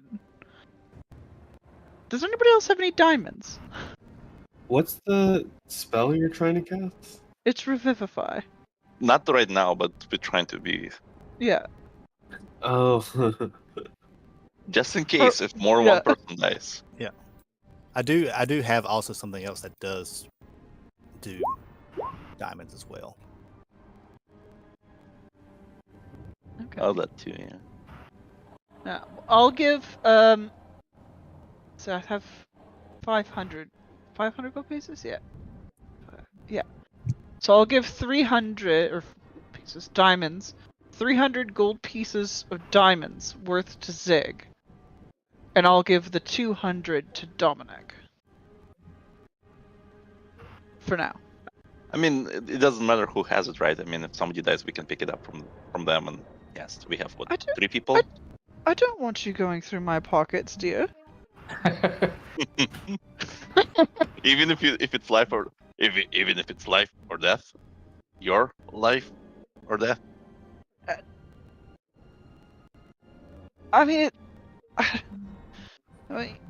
don't know. Maybe ask me how I feel at the time, okay? I do not have speak with the dead. Fair.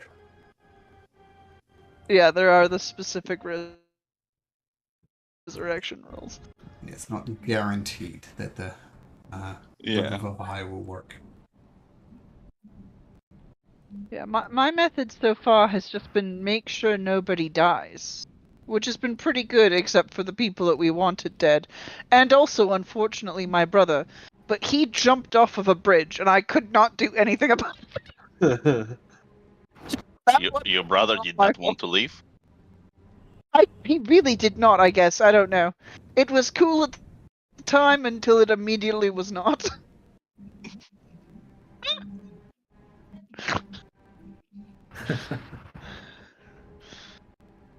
All right. I guess they will have some diamonds. So do we need more, or should we beeline? Like we beat line. Yeah. It's like you're bypassing the Monastery of Past Lives at the very least.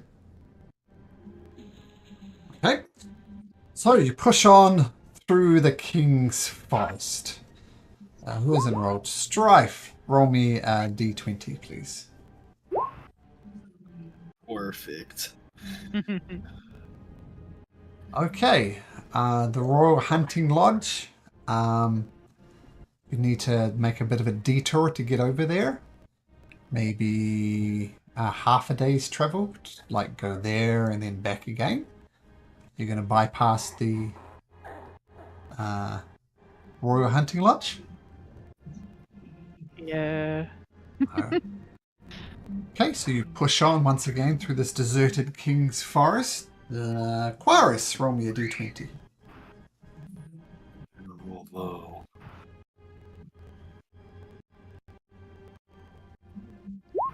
Yay. Okay. Hell yeah, brother.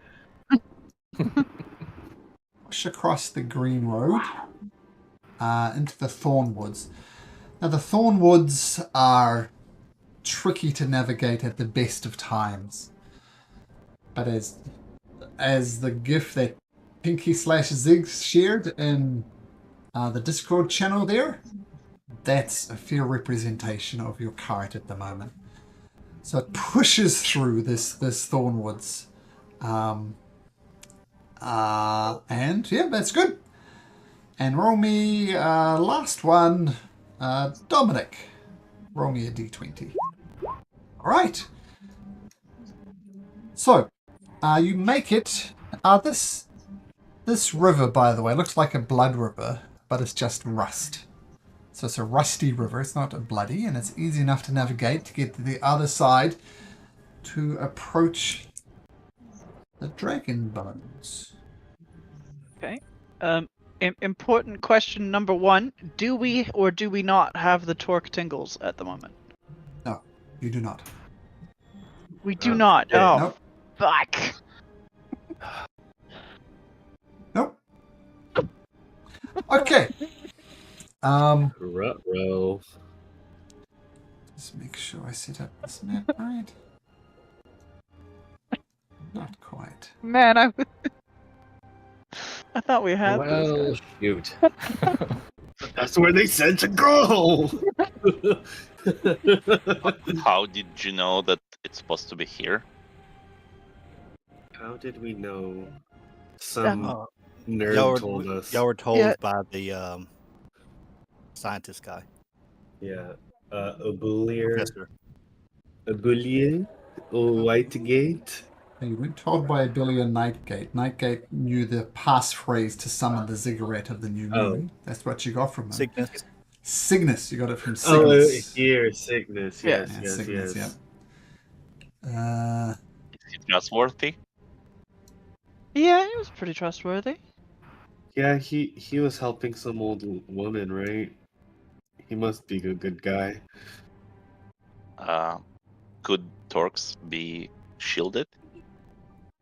I don't We think don't so. know. They can be We- moved, Yeah. right? So that's. See, the thing is that we should know if it's within like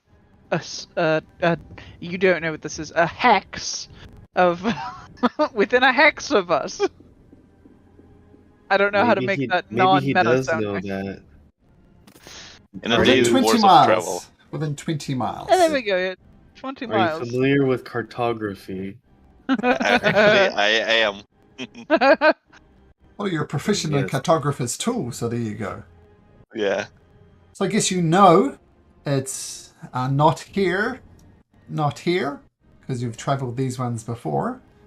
So it might be, well, and you know it's not in the squares around you, so little no information. But you come across the site of a long dead dragon. Actually, we did this before. You were told about these dragon bones by Cygnus. I think you had to roll history checks before. You got no idea who or what this dragon is. But there are indeed dragon bones here.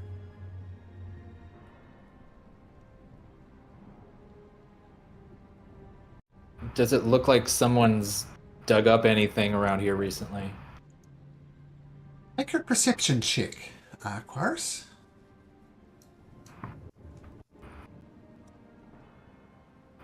Can I do investigation? Sure. Zig will also look around. Okay. Let's look at Zig's roll first. Quite the opposite, Quaris. The bones don't look like it looks with your 21 investigate as the dragon died here, and then over the course of centuries, maybe the flesh rotted away, leaving only the skeleton. So it hasn't been dug up, rather than died here. And anybody who knows anything about dragons know that dragon bones are incredibly powerful things used in alchemy, used in armor. As far as you can tell, Quaris, this is a whole untouched skeleton. So this is definitely not an excavation site. You do notice also that this fire, while not lit, still has traces of smoke coming off it. This fire outside this cave thing here. So not a light, but smoke rising from it. It's went out recently. And no one's there. Look a bit closer, and there's a tent here. I'll sneak up. Okay. Make a stealth check. And for reasons, make so with advantage. 26 is good. Let's see if you can improve on it. 26. You see a man who looks like this.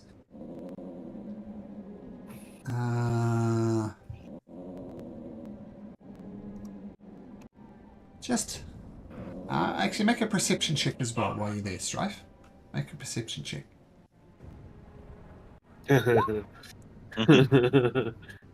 You see this man, and he appears to be meditating.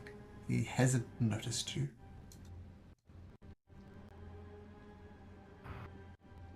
Hello! Oh, visitors. And he stands up and says, "Oh, forgive me. I usually treat visitors who visit the shrine of the Great Dragon more welcoming. But my name is Salvaro, and now you realize there's something unusual about him. He's got his eyes closed, and he's talking to you, but as if he was blind. He's got his eyes closed, and he's talking to you like your forehead or your ear. He's not really, hair is just slightly off, not quite looking you in the eye.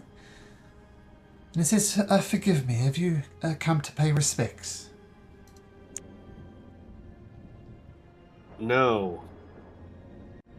I A do man named Cygnus told me there was something here that I'm looking for. Please, have a seat. Let us talk. Did you come alone? How far away is everyone from me? About 20 to 40 feet. Just standing there like slack-jawed, I'm imagining. I'm not gonna lie. No. My friends are a bit of a ways away. Oh, but please. they're around. Please, come forward. Just more comfortable if I know where people are and they're not up to anything disrespectful to the Great Dragon. We'll say, you hear that? Don't disrespect the Great Dragon. Ooh, great dragon. Oh yes, this was Thalmaris. He was a great noble dragon. Forgive me if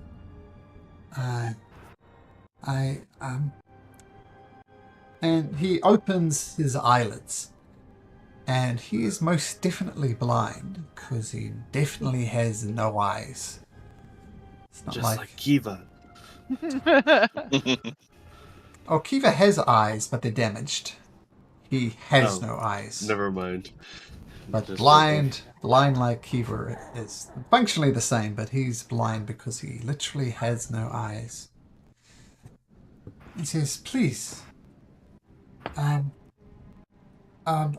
sorry. You over there," and he points using some type of echolocation like Kiva does. I'd really feel more comfortable if you were closer and not hanging around the dragon bones like that. It's very disrespectful. Talking to Dominic. No disrespect whatsoever. Just admiring the beauty of the grandeur of this great dragon. Thalmaris was his name. Elmaris. Admire? What type of dragon was he? It was a bronze dragon. You can admire him, of course, but please do not touch the dragon.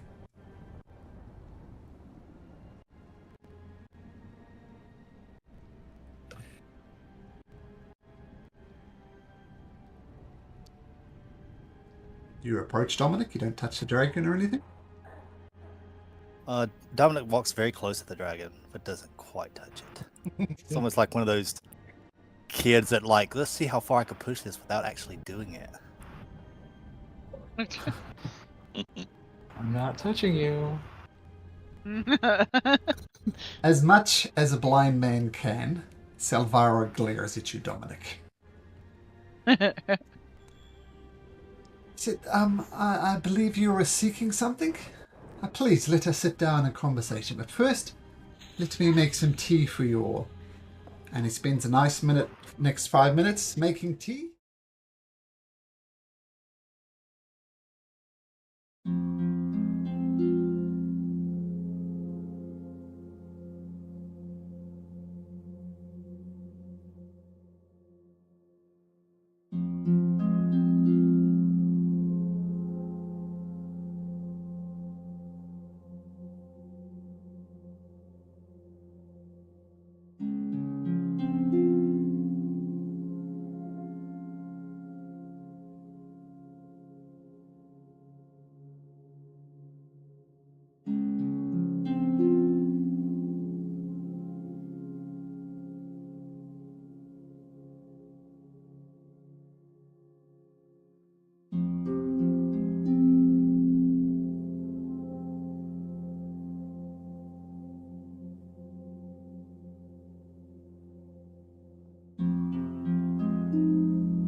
a random.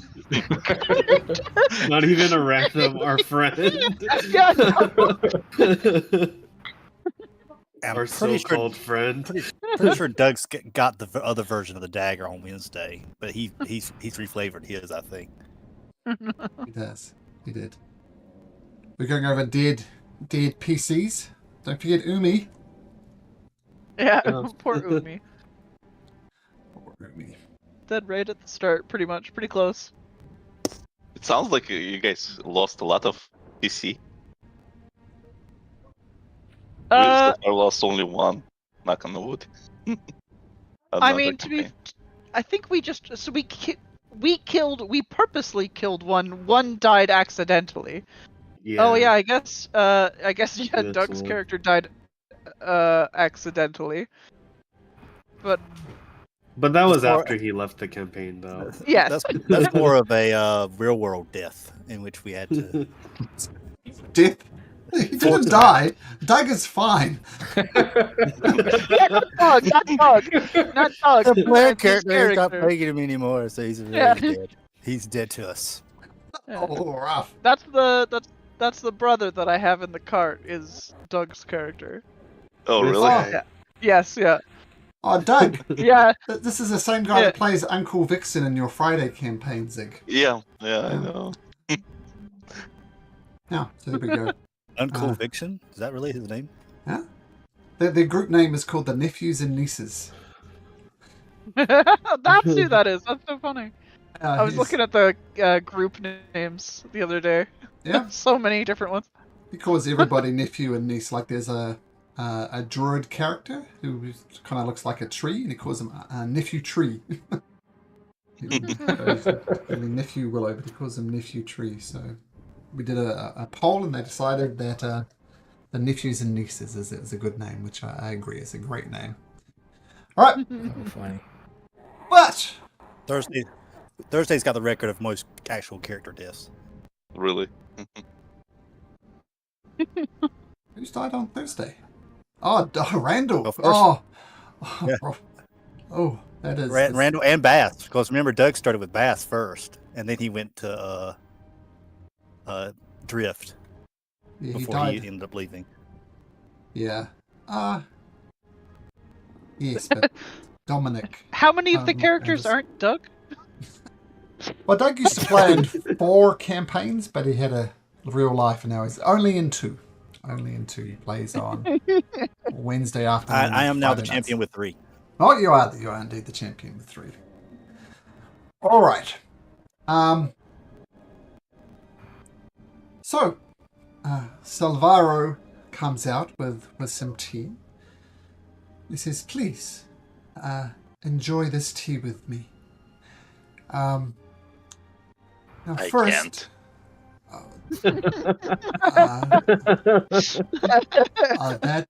that is okay. You are different, and differences should be celebrated.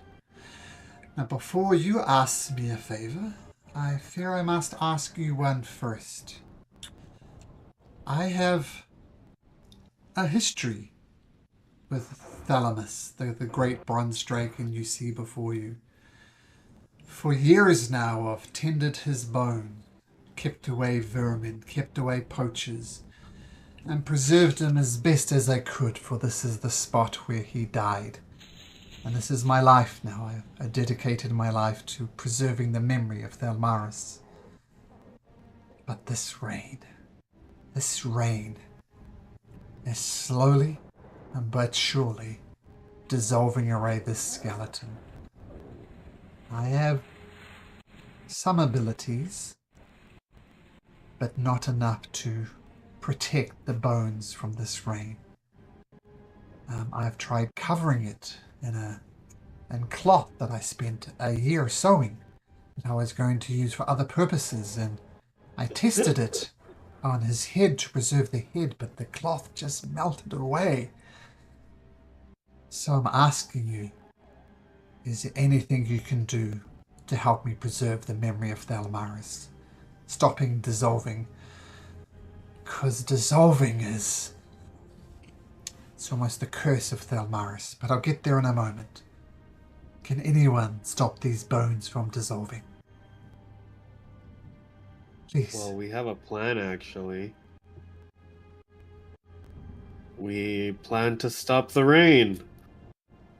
That's why we're here. Well, stopping the rain would be ideal. How's the plan going? Are you close? Extremely close. That's why we're here. We're in search of a torque. And someone told us it would be here. The torque, one of the torques of the tower.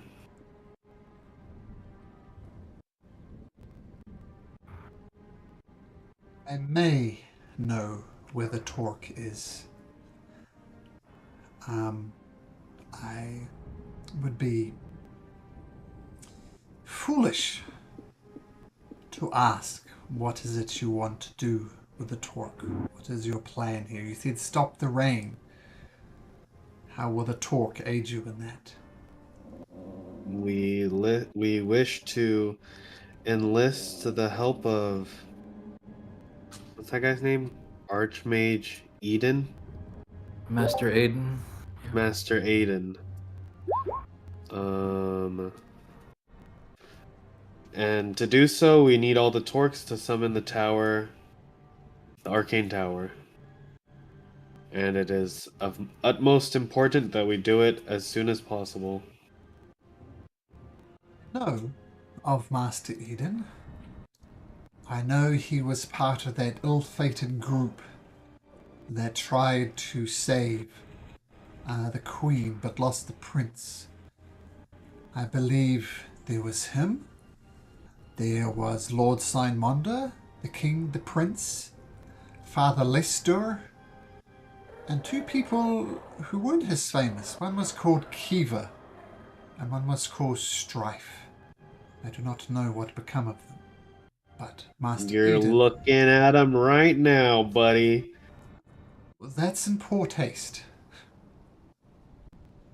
You're in front of him right now, buddy. You're figuratively looking at them right now.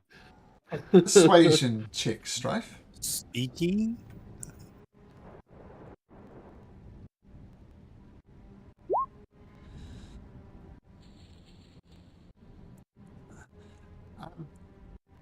Strife, you started out this campaign with a French accent, which has kind of vanished over time. French. Is It that was a southern Creole? accent, and that Very wrong.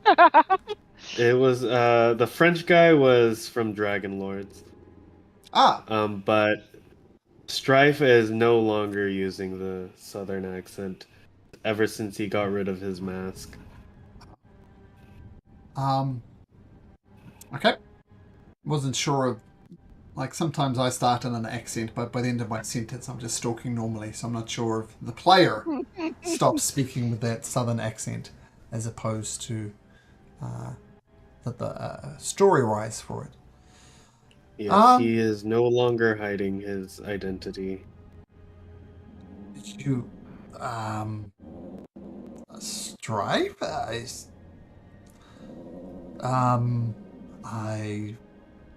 That is a... I'm not saying you're wrong. I'm not saying you're not Strife, but that is a hard tale to believe. How so?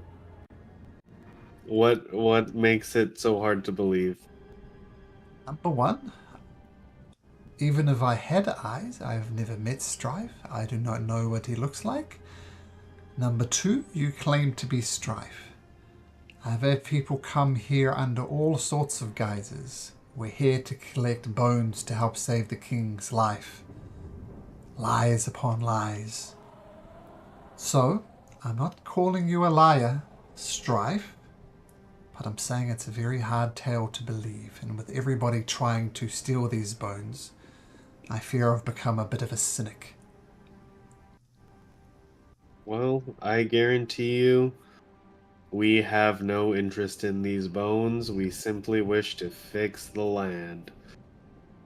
And to help these bones not dissolve, we need your help.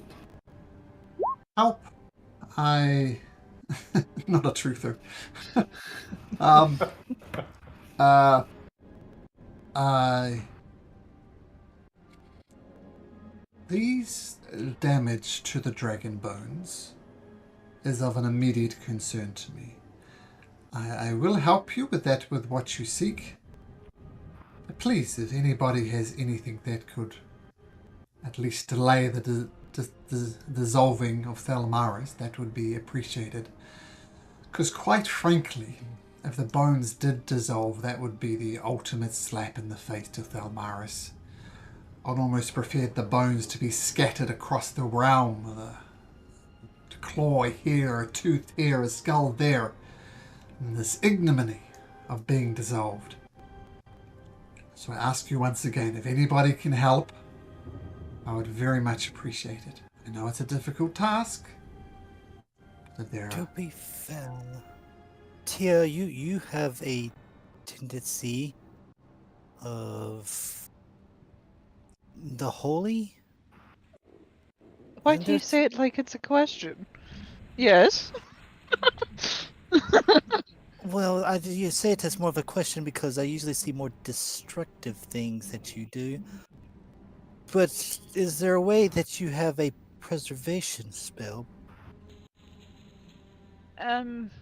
Perhaps the one that you used on your brother? I could. It's not currently on the docket for today. I think I need to long rest in order to change my spells. need to repray to your god. Yes. What about this? I can try to mend it, but I'll have to touch the bones. I don't know if this works. Object a skeleton is technically an object.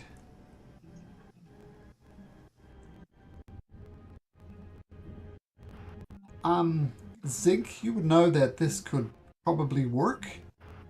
It will take you a full day to do it, though. Like it's a mechanically, Thalmaris was an ancient dragon. He was a big boy.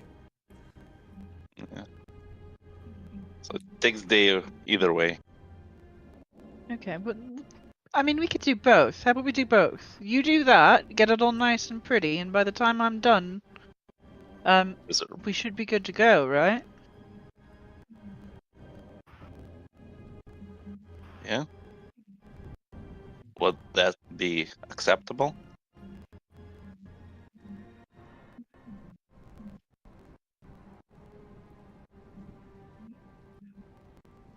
You can do it. It's going to add a day to your journey, though.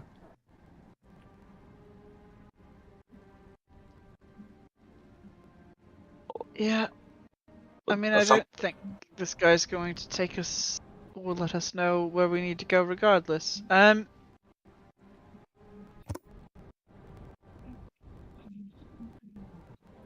mean, I could ask him nicely. So you're saying is you do know where this torque is, right?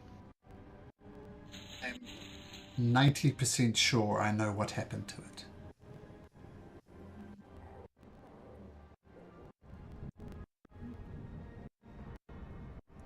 Okay.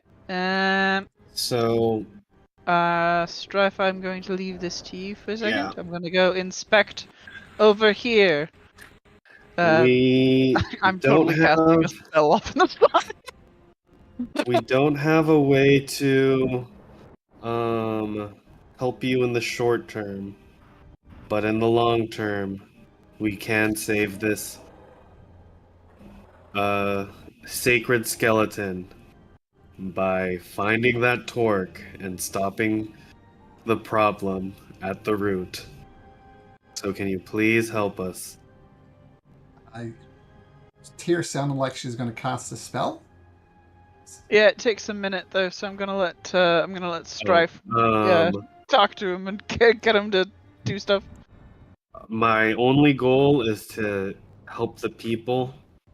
I didn't have much of a life before Kiva saved me and gave my life purpose. And now my purpose is to save this land. And I would greatly appreciate it if you could help us. Because millions of lives are at stake. Do you want the blood on your hand, Silvaro? Persuasion check, Strife. Persuasion. Oh, fuck, it was so close to 20. A dirty 20's not bad. I think Thalamaris would be disappointed if I didn't help you. Because all things are connected. Thalmaris used to have a rider, which is highly unusual. His name was Lord White's dragon friend Arden. And they were inseparable. He was a red cloak himself, Lord Arden, and he ruled these lands on Dragonback. It was quite a sight. Then friendship, unfortunately, was doomed to fail from the start. Dragons live for a very, very long time. Humans, by comparison, live for a short time. So eventually, Lord Arden passed away. Not in some great battle, not in some great victory. He just got old and fell asleep in his friends the dragon's arms. And Tyr is looking suspicious. I think you've probably cast your spell by now. What did you cast? Yeah, she'll stop once he actually starts talking. I was just gonna make him talk.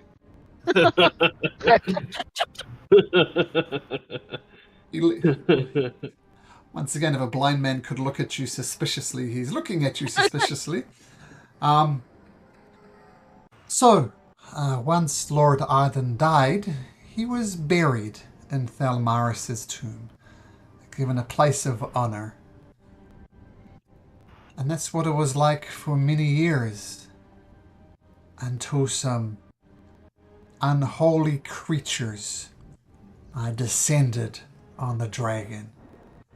And while they not kill the dragon, not directly anyway, they cursed him, they infected him, something with some flesh-eating disease, and his body slowly dissolved away until he crashed right here and his flesh decayed away from him.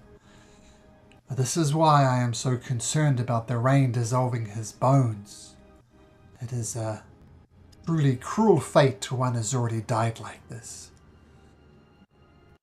I myself was a friend of Thalmaris, and I couldn't let this indignity stand. So I went to visit his lair, the lair that these foul creatures had taken over. Before I could get far, though, I don't know why.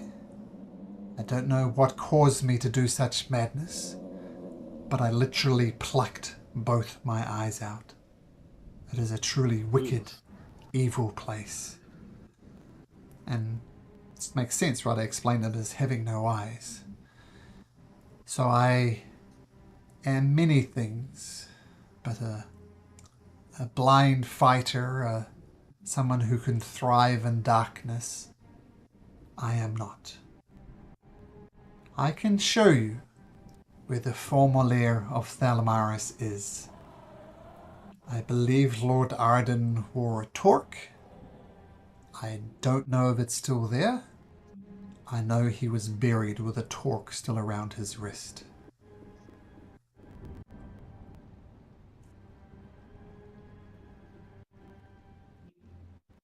That is the story of Thalmaris.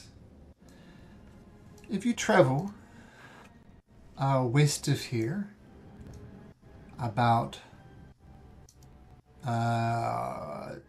just more than 20 miles away, you'll find the Shrine of the Blind God, as it's since been known.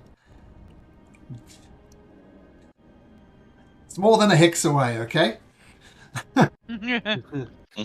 And worshippers of the blind god worship there now.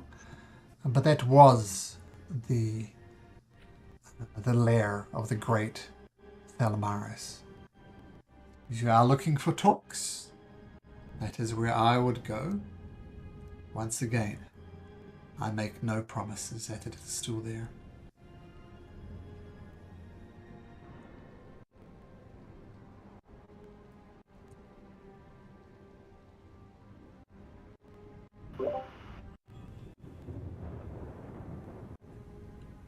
All right. Thank you for your help.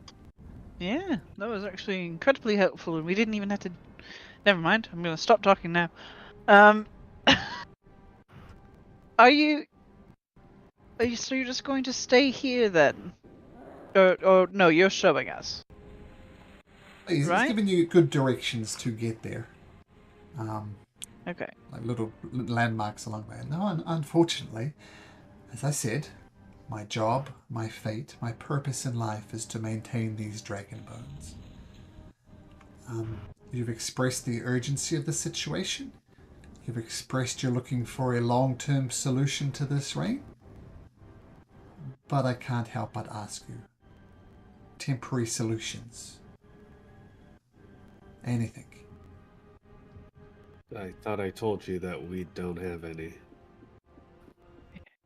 Not really. Yeah. Here. How about this? I'm gonna cast a spell. Okay. You're gonna be able to see through my eyes for a second. I'm gonna give a quick little once over of the dragon, and you can look at the parts that are like really fucked up, and then you can figure out how to fix those ones.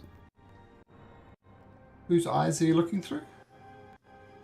I will cast shared vision on this dude. Hey. And then he can look through my eyes. Sure. Yep. And I'll kind of take a short little walk around the dragon. Okay. Without touching it, so he knows which areas are the ones that need the most urgent care, because I'm guessing he can't see that. Yeah, sure. He knows that the dragon is dissolving. He can hear it almost sizzling in the night, but he doesn't know which ones are the most damaged, and I'm almost surprised by the fact that he can see, albeit through his eyes, and says, "Well, I haven't seen anything for a long time. Oh, this is worse than I thought. He's dissolving away before your eyes. Why do you do this? Why do you show me this? Is it to torment me?" That wasn't the intention, but now that I've done it, and now that you've said it, it does seem kind of mean, doesn't it? No, I'm just making sure that like that little part there's rather fucked up. That part there's almost gone. Yeah. Wait a second, I might actually have something that could help you.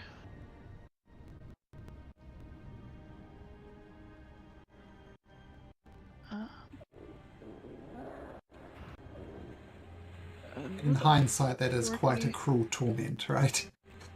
I'm Yes. pretty sure that wasn't Tira's intention, but yeah, that's the way it worked out. Classic nobles. She was helping, alright. We have an item, but what is the item? We have something that makes you impervious to the rain. It's an iron stone of sustenance. That was the... No. Oh no, No. I have it. It's the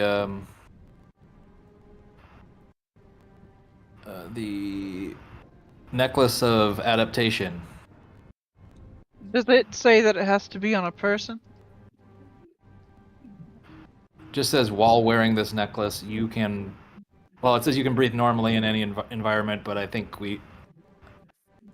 as it was told to me, Right. it was flavored that it protected from the rain. Yeah, it's probably not going to work on a corpse.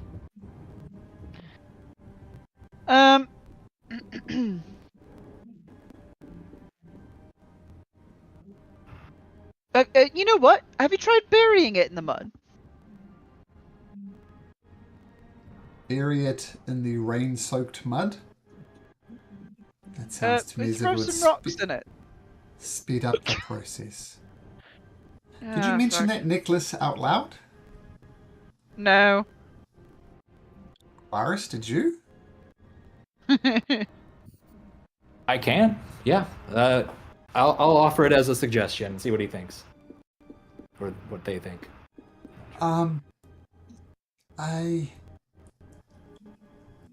don't know if this would work, but I think it is worth a go. Maybe this is the solution we're looking for. My understanding is if you get this, you'll return to the Arcane Tower. Perhaps leave it with me. We'll see if it helps Thelmaris, and if it doesn't, collect it on the way back. How does that sound? I believe Quaris was your name? Yes. I will do that. Okay, and Lee, he takes it's a necklace, right? Necklace of adaptation, I think it was, right? Necklace? Yeah. Roll me a d20 if it'd be so kind, Quaris.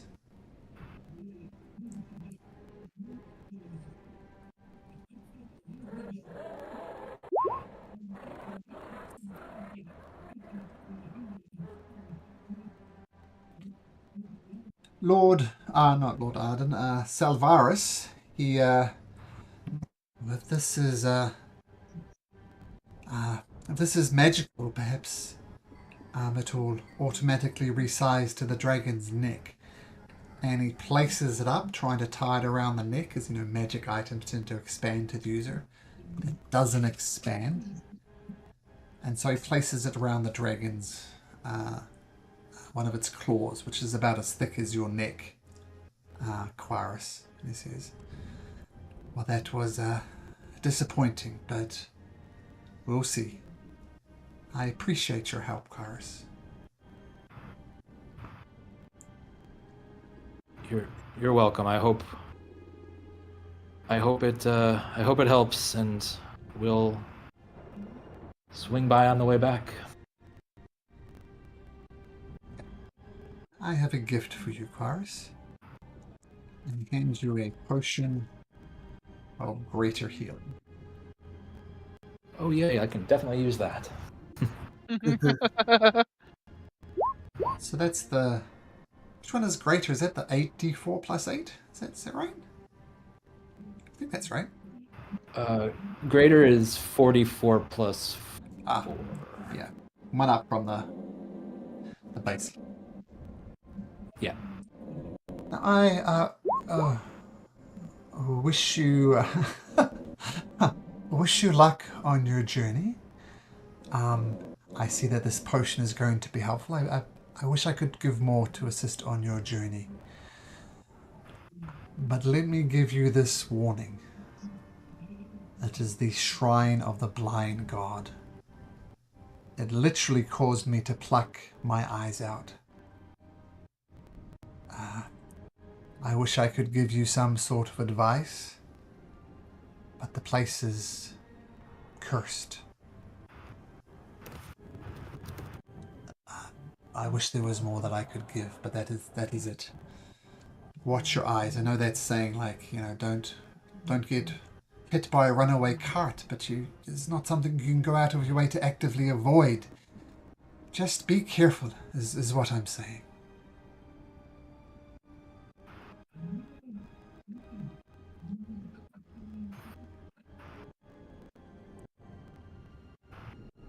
Please, rest here a while. It's nighttime by the time you get here.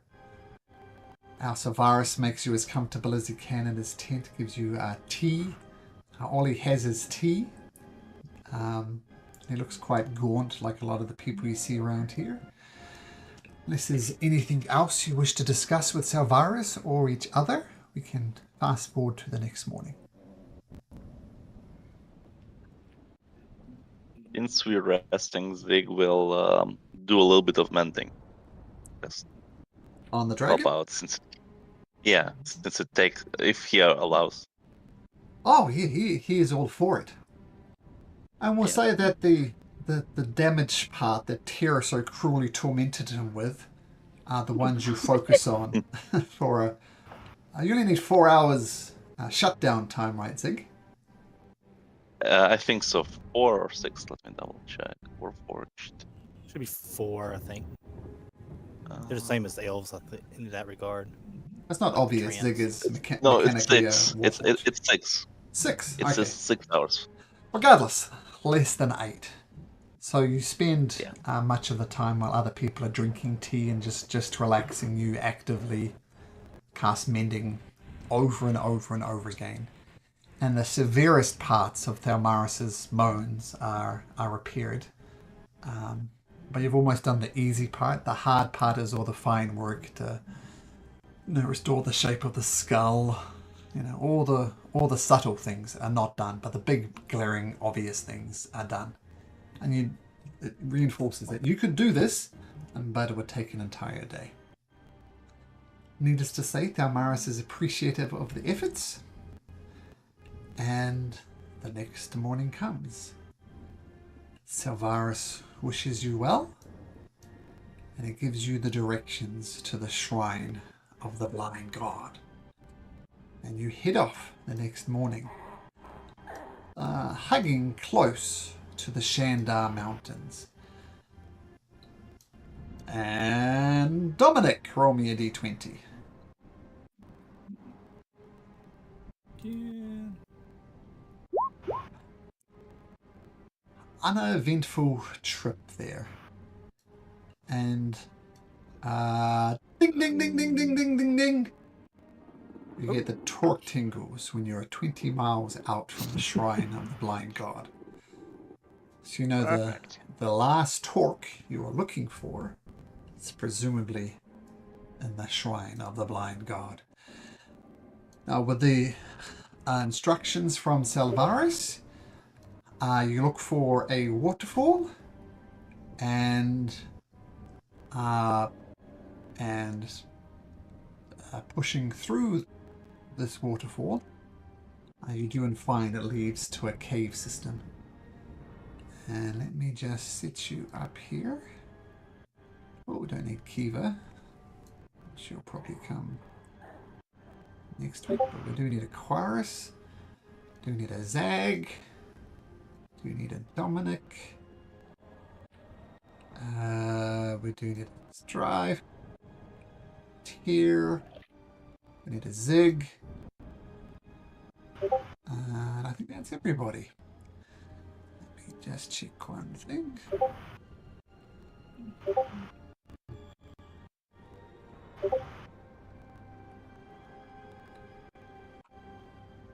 Let me know if you can't see.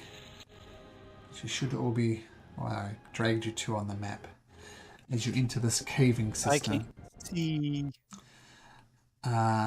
Is that because of your void? Is that because you're human? And that's because I should have dark vision because I'm a variant human. Variant humans get dark vision? Yep. Mm-hmm. Oh, I did not know that. I could choose. I could choose either dark vision or another proficiency.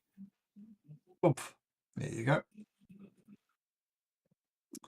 Zig will use his thing to cast trinket that emit light. Okay. Magical tinkering, this one. I don't know if it matters, but my vision should be up to 120 feet I think in the same dark. with mine. Yeah. Yeah, that's gonna do much. Doesn't allow you to see around corners, unfortunately.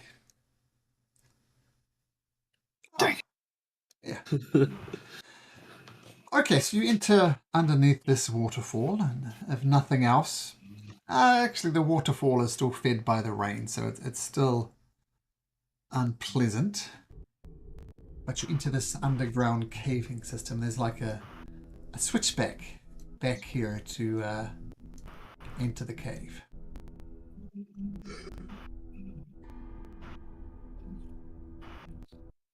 All right, guys. I'll watch from the rear. I think it's your time to shine, Zig. All right. Show us what you can do. Zig does have very short range of seeing, so I move. Thematically, what does your light look like? Is it like an attachment? Do you pop off a finger and your finger lights up? How does that look like, Zig? I actually, I attach 2 small devices to Zag. Oh. Zag basically my walking light. Ah, okay. I'll tell you what, I'll remove the light from you then. Go blind for a second and we'll put it on Zag. So we're saying Zag is your seeing eye dog? Oh, it's not a dog though. It's not a dog though. Seeing eye. Yeah. Don't displace the thing. Cat. Cat. Seeing eye cat. All right. So, I guess if I understand correctly, this is kind of zigzags, right? It's a switchback, slowly going deeper into the mountainside. It's a zigzag. Very on point here with the. Yep. It's not a switchback, I apologize. It's a zigzag. All right. So, As heading you- over. As you turn around that Yeah. final corner in the zigzag, the lights from Zag light up a statue over here. It's toppled, but there's definitely a statue over there. And it's a painted statue as well, but it's very obviously made of stone.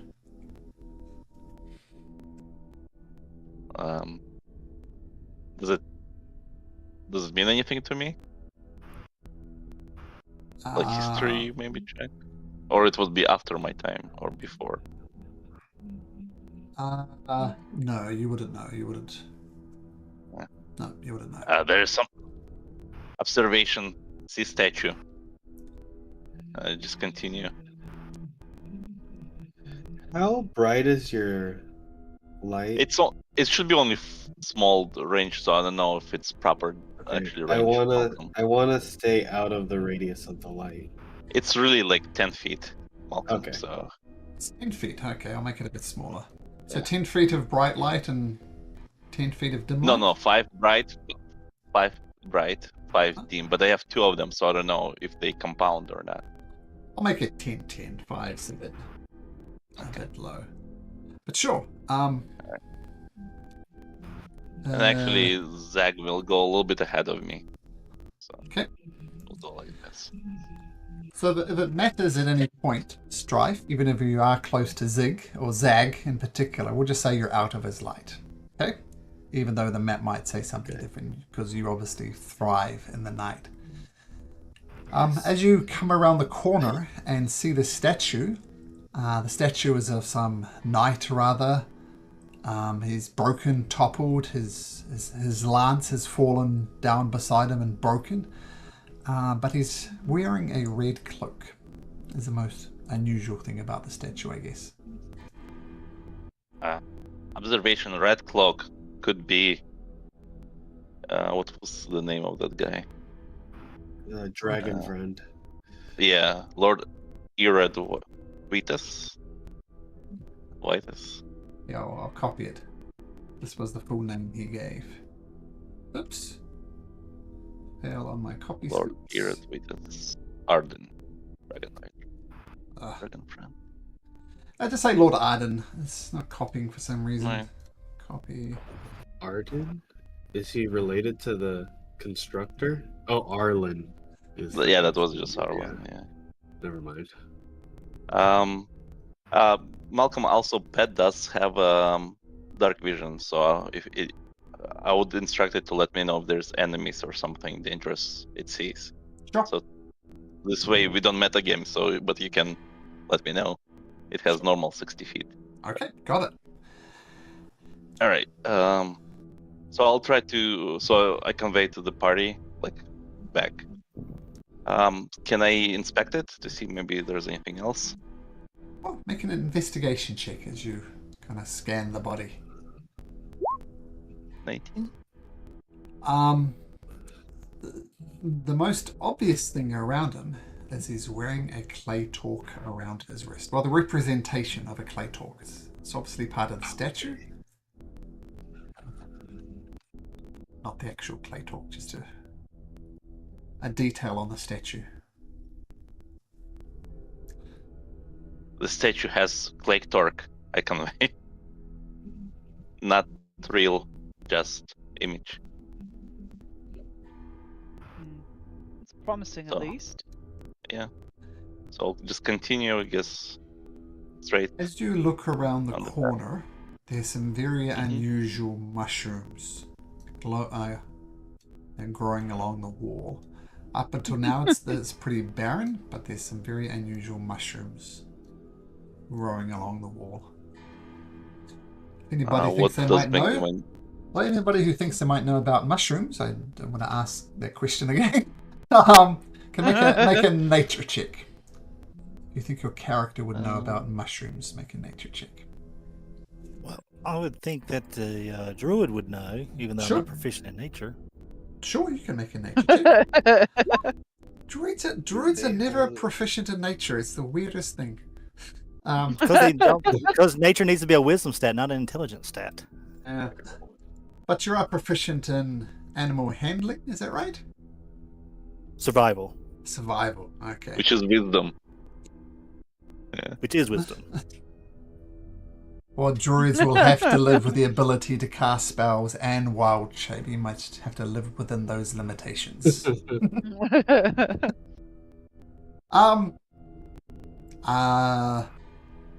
You don't recognize them. Dominic, so you don't know if they're poisonous, it might be nutritious, you don't know if they blow spores, you don't know anything about them. 14, unfortunately, is not good enough. What does Oh, make is them that- look in? I could have a guidance on that, couldn't I? Maybe, perhaps. Sure, I'll give you guidance. I'll have my own guidance. Oh, I mean, if you want to give me guidance too, yeah, sure. all right, there it is. Powers of the same name do not stack, so you cannot double guidance someone. Oh. So, All right. I'll just but take your guidance. a 17, guided by Zig. Still don't know. I mean, you've studied mushrooms a lot, Dominic, in your time. You know a lot of them in the forest. A lot of them. the giggles aren't helping. Sorry. Got a flash of genius in there somewhere. But they're For all science, man. they're all outside mushrooms, as it were. You spend much time digging around in caves, so you don't know what these mushrooms are.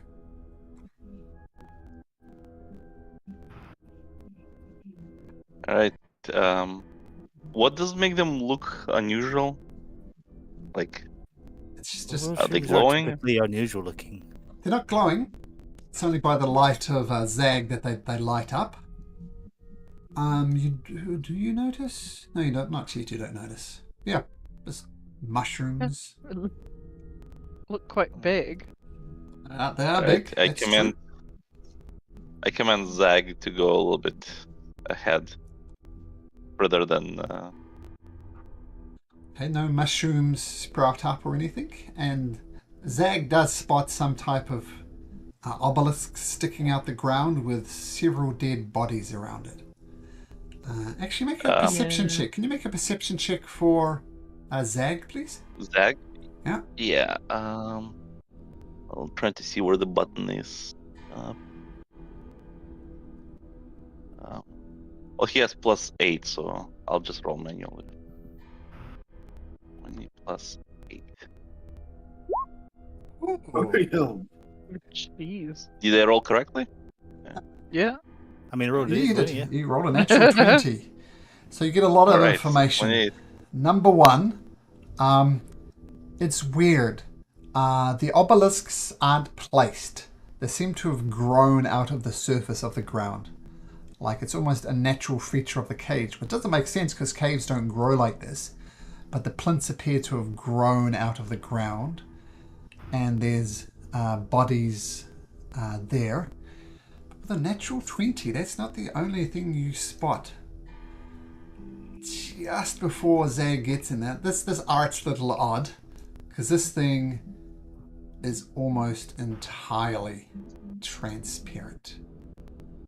And Zag stops just before this big blob of stuff. And Zag freezes.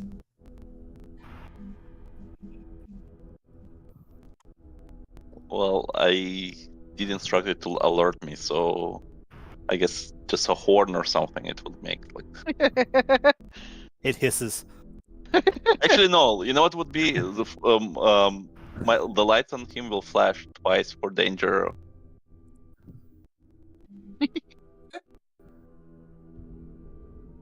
So, danger, danger. Robinson.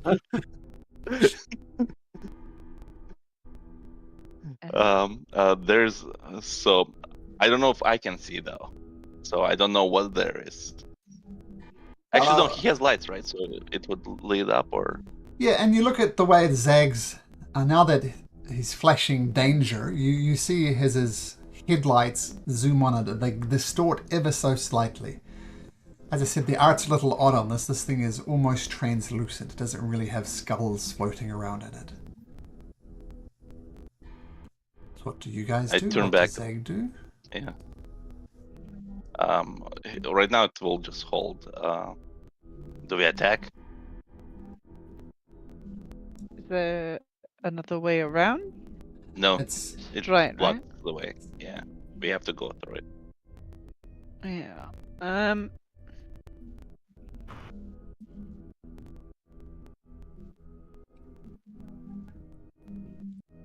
Yeah, I think we go through it. With violence, in fact, yeah. All right. Can I precast spell then? I'll cast fairy fire on that area. Ooh. That's a good idea. Roll for initiative. All right. Oh my goodness, I rolled well. Wow. No, that's actually a rarity. Dominic seems to be taken back because he's trying to figure out who Will Robertson is.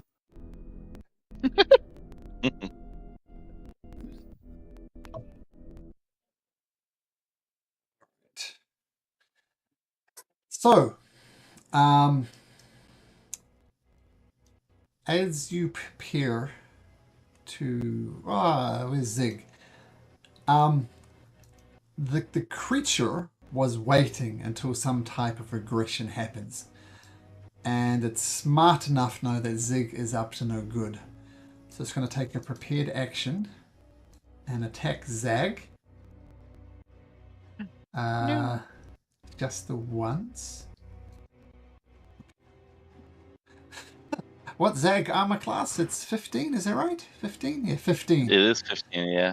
This thing just shuffles forward.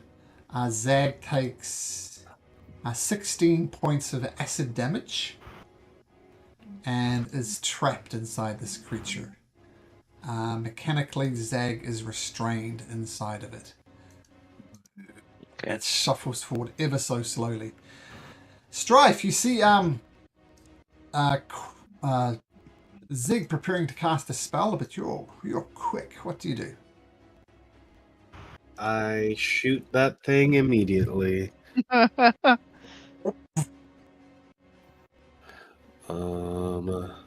Sorry, let me just turn everything on.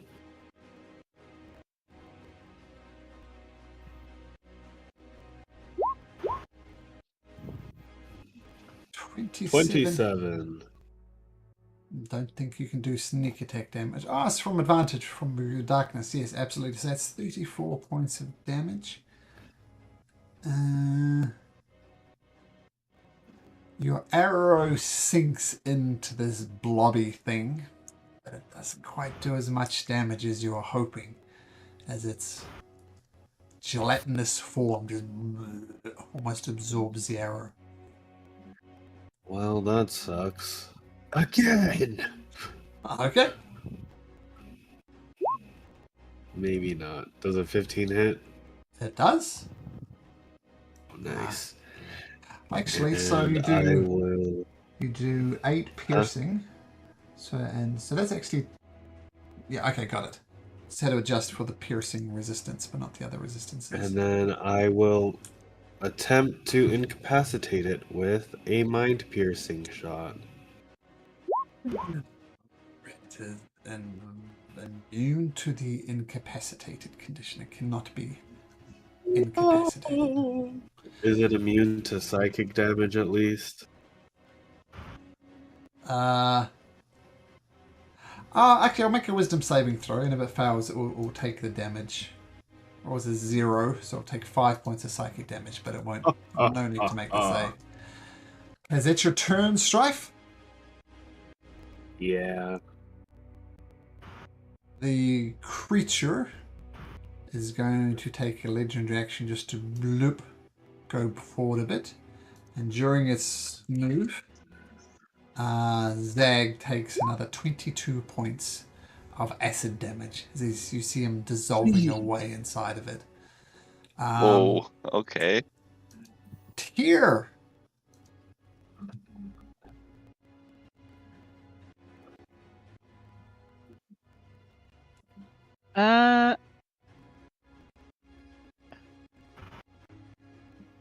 I'm going to.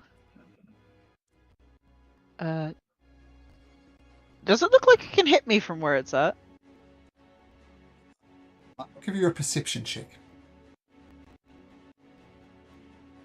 Getting on that roll, I'll tell you. 25. You think so. That's a massive creature. Massive creatures tend to have massive reaches. So you fear if you move, you might be joining Zag.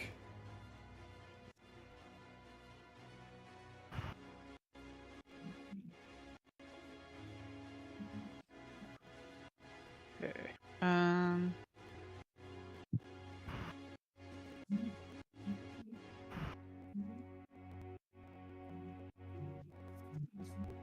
Okay, we're gonna try to kill this quickly. Ugh. But I'm a coward. So we're going to go up a little bit. We're gonna go here. And I'm going to cast one of my new spells. I'm gonna cast Storm Door. So it's a teleportation spell. But creatures in 5 feet of the area that I'm leaving have to make a dex saving throw. Was it 2? Okay, so it takes 4 lightning damage.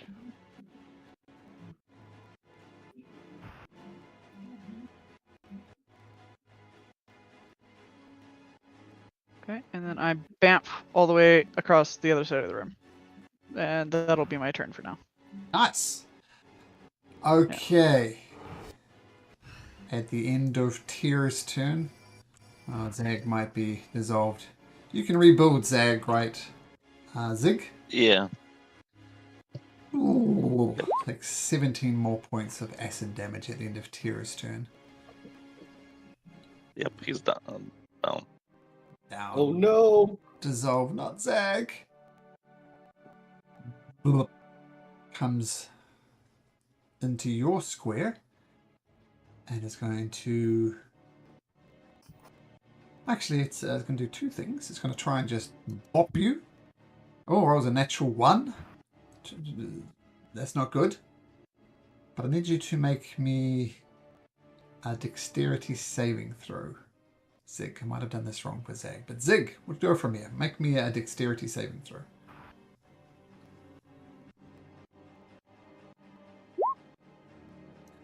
You dodge out the way and you manage to avoid being engulfed by this creature. Gelatinous cube. Oh, that was its turn. Zig, you're up. Right. Well, now we need to kill it quickly, so I'm not gonna cast spell. I'm just gonna attack it. Sure. So I guess I'll step closer, so I'm in reach, and oh, my perfect rolls. 12. Hits. 12 hits. Oh, it does? Okay. It does, yeah. It's only a natural one will fail for you. So you swing your long sword, cut into this creature, one or two-handed. Zig. Oh, one-handed. I'm not sure why it rolls two. It should be one-handed. It always rolls twice, I think. But regardless. So Looks. 10 damage. Yep. You slash a bit of the goop off it. And another one. 26 hits as well.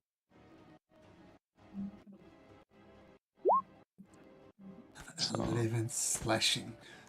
Seems that the 11, slashing. and Mhm. I'm going to use, where is that? Arcane Jolt. So once per turn, this thing. Okay, so just roll another 5 points. Okay, it's Yep. slowly losing its shape as you cut pieces off it. It seems slashing is more effective than arrows in this particular case. Is that your turn, Zig? Yep. Make me a dexterity saving throw, please, Zig. Another one. Dex. As a legendary action. You get sucked inside. I'll use the thing. Where's my inventory? Ring of Evasion. When you fail a dexterity saving, you can choose direction to expend one charge to succeed on that save instead.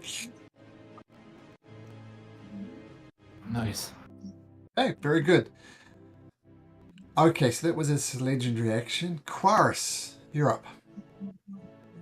I'm gonna Blade Song, bonus action, and then cast. Where'd it go?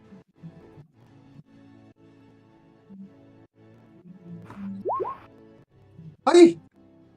Oh my goodness. And this The does... DC 15 Constitution save. Just because it's fun. This might finish the creature. I'll direct you to my screen. There's a +5 on its Constitution saving throw. So it needs a 10 or better. Alright. Boom. 17. The blight does not work. Does it take half damage? Yes. Oh. What am I bothering rolling for? I think that might have rolled it wrong. Hmm? 88? Rolling 47 plus. Yeah, it equals 47 plus. So it did roll the 88. Yeah, I rolled 88. Yeah, looks good to me. I think it's just a funky Great way of doing roll. it, but yeah. Waris. How do you want to do this? So this, I guess, necrotic energy just engulfs it, and it just sort of collapses in on itself as the necrotic energy just surrounds it. It dissolves into a liquid-type substance, leaving behind a very discombobulated-looking zag. That, my friends, sounds like a good place to end it. Nice to have you along, Zig and Eva. And I think it's only right if you add Zig to your secret player-only chat that the DM wants to see. So. Oh, we did. Yeah, Oh, he's you there did already. already. Don't worry about it. Excellent. No, it's just you that's not invited. I'm sorry. Yeah, I know. Yeah.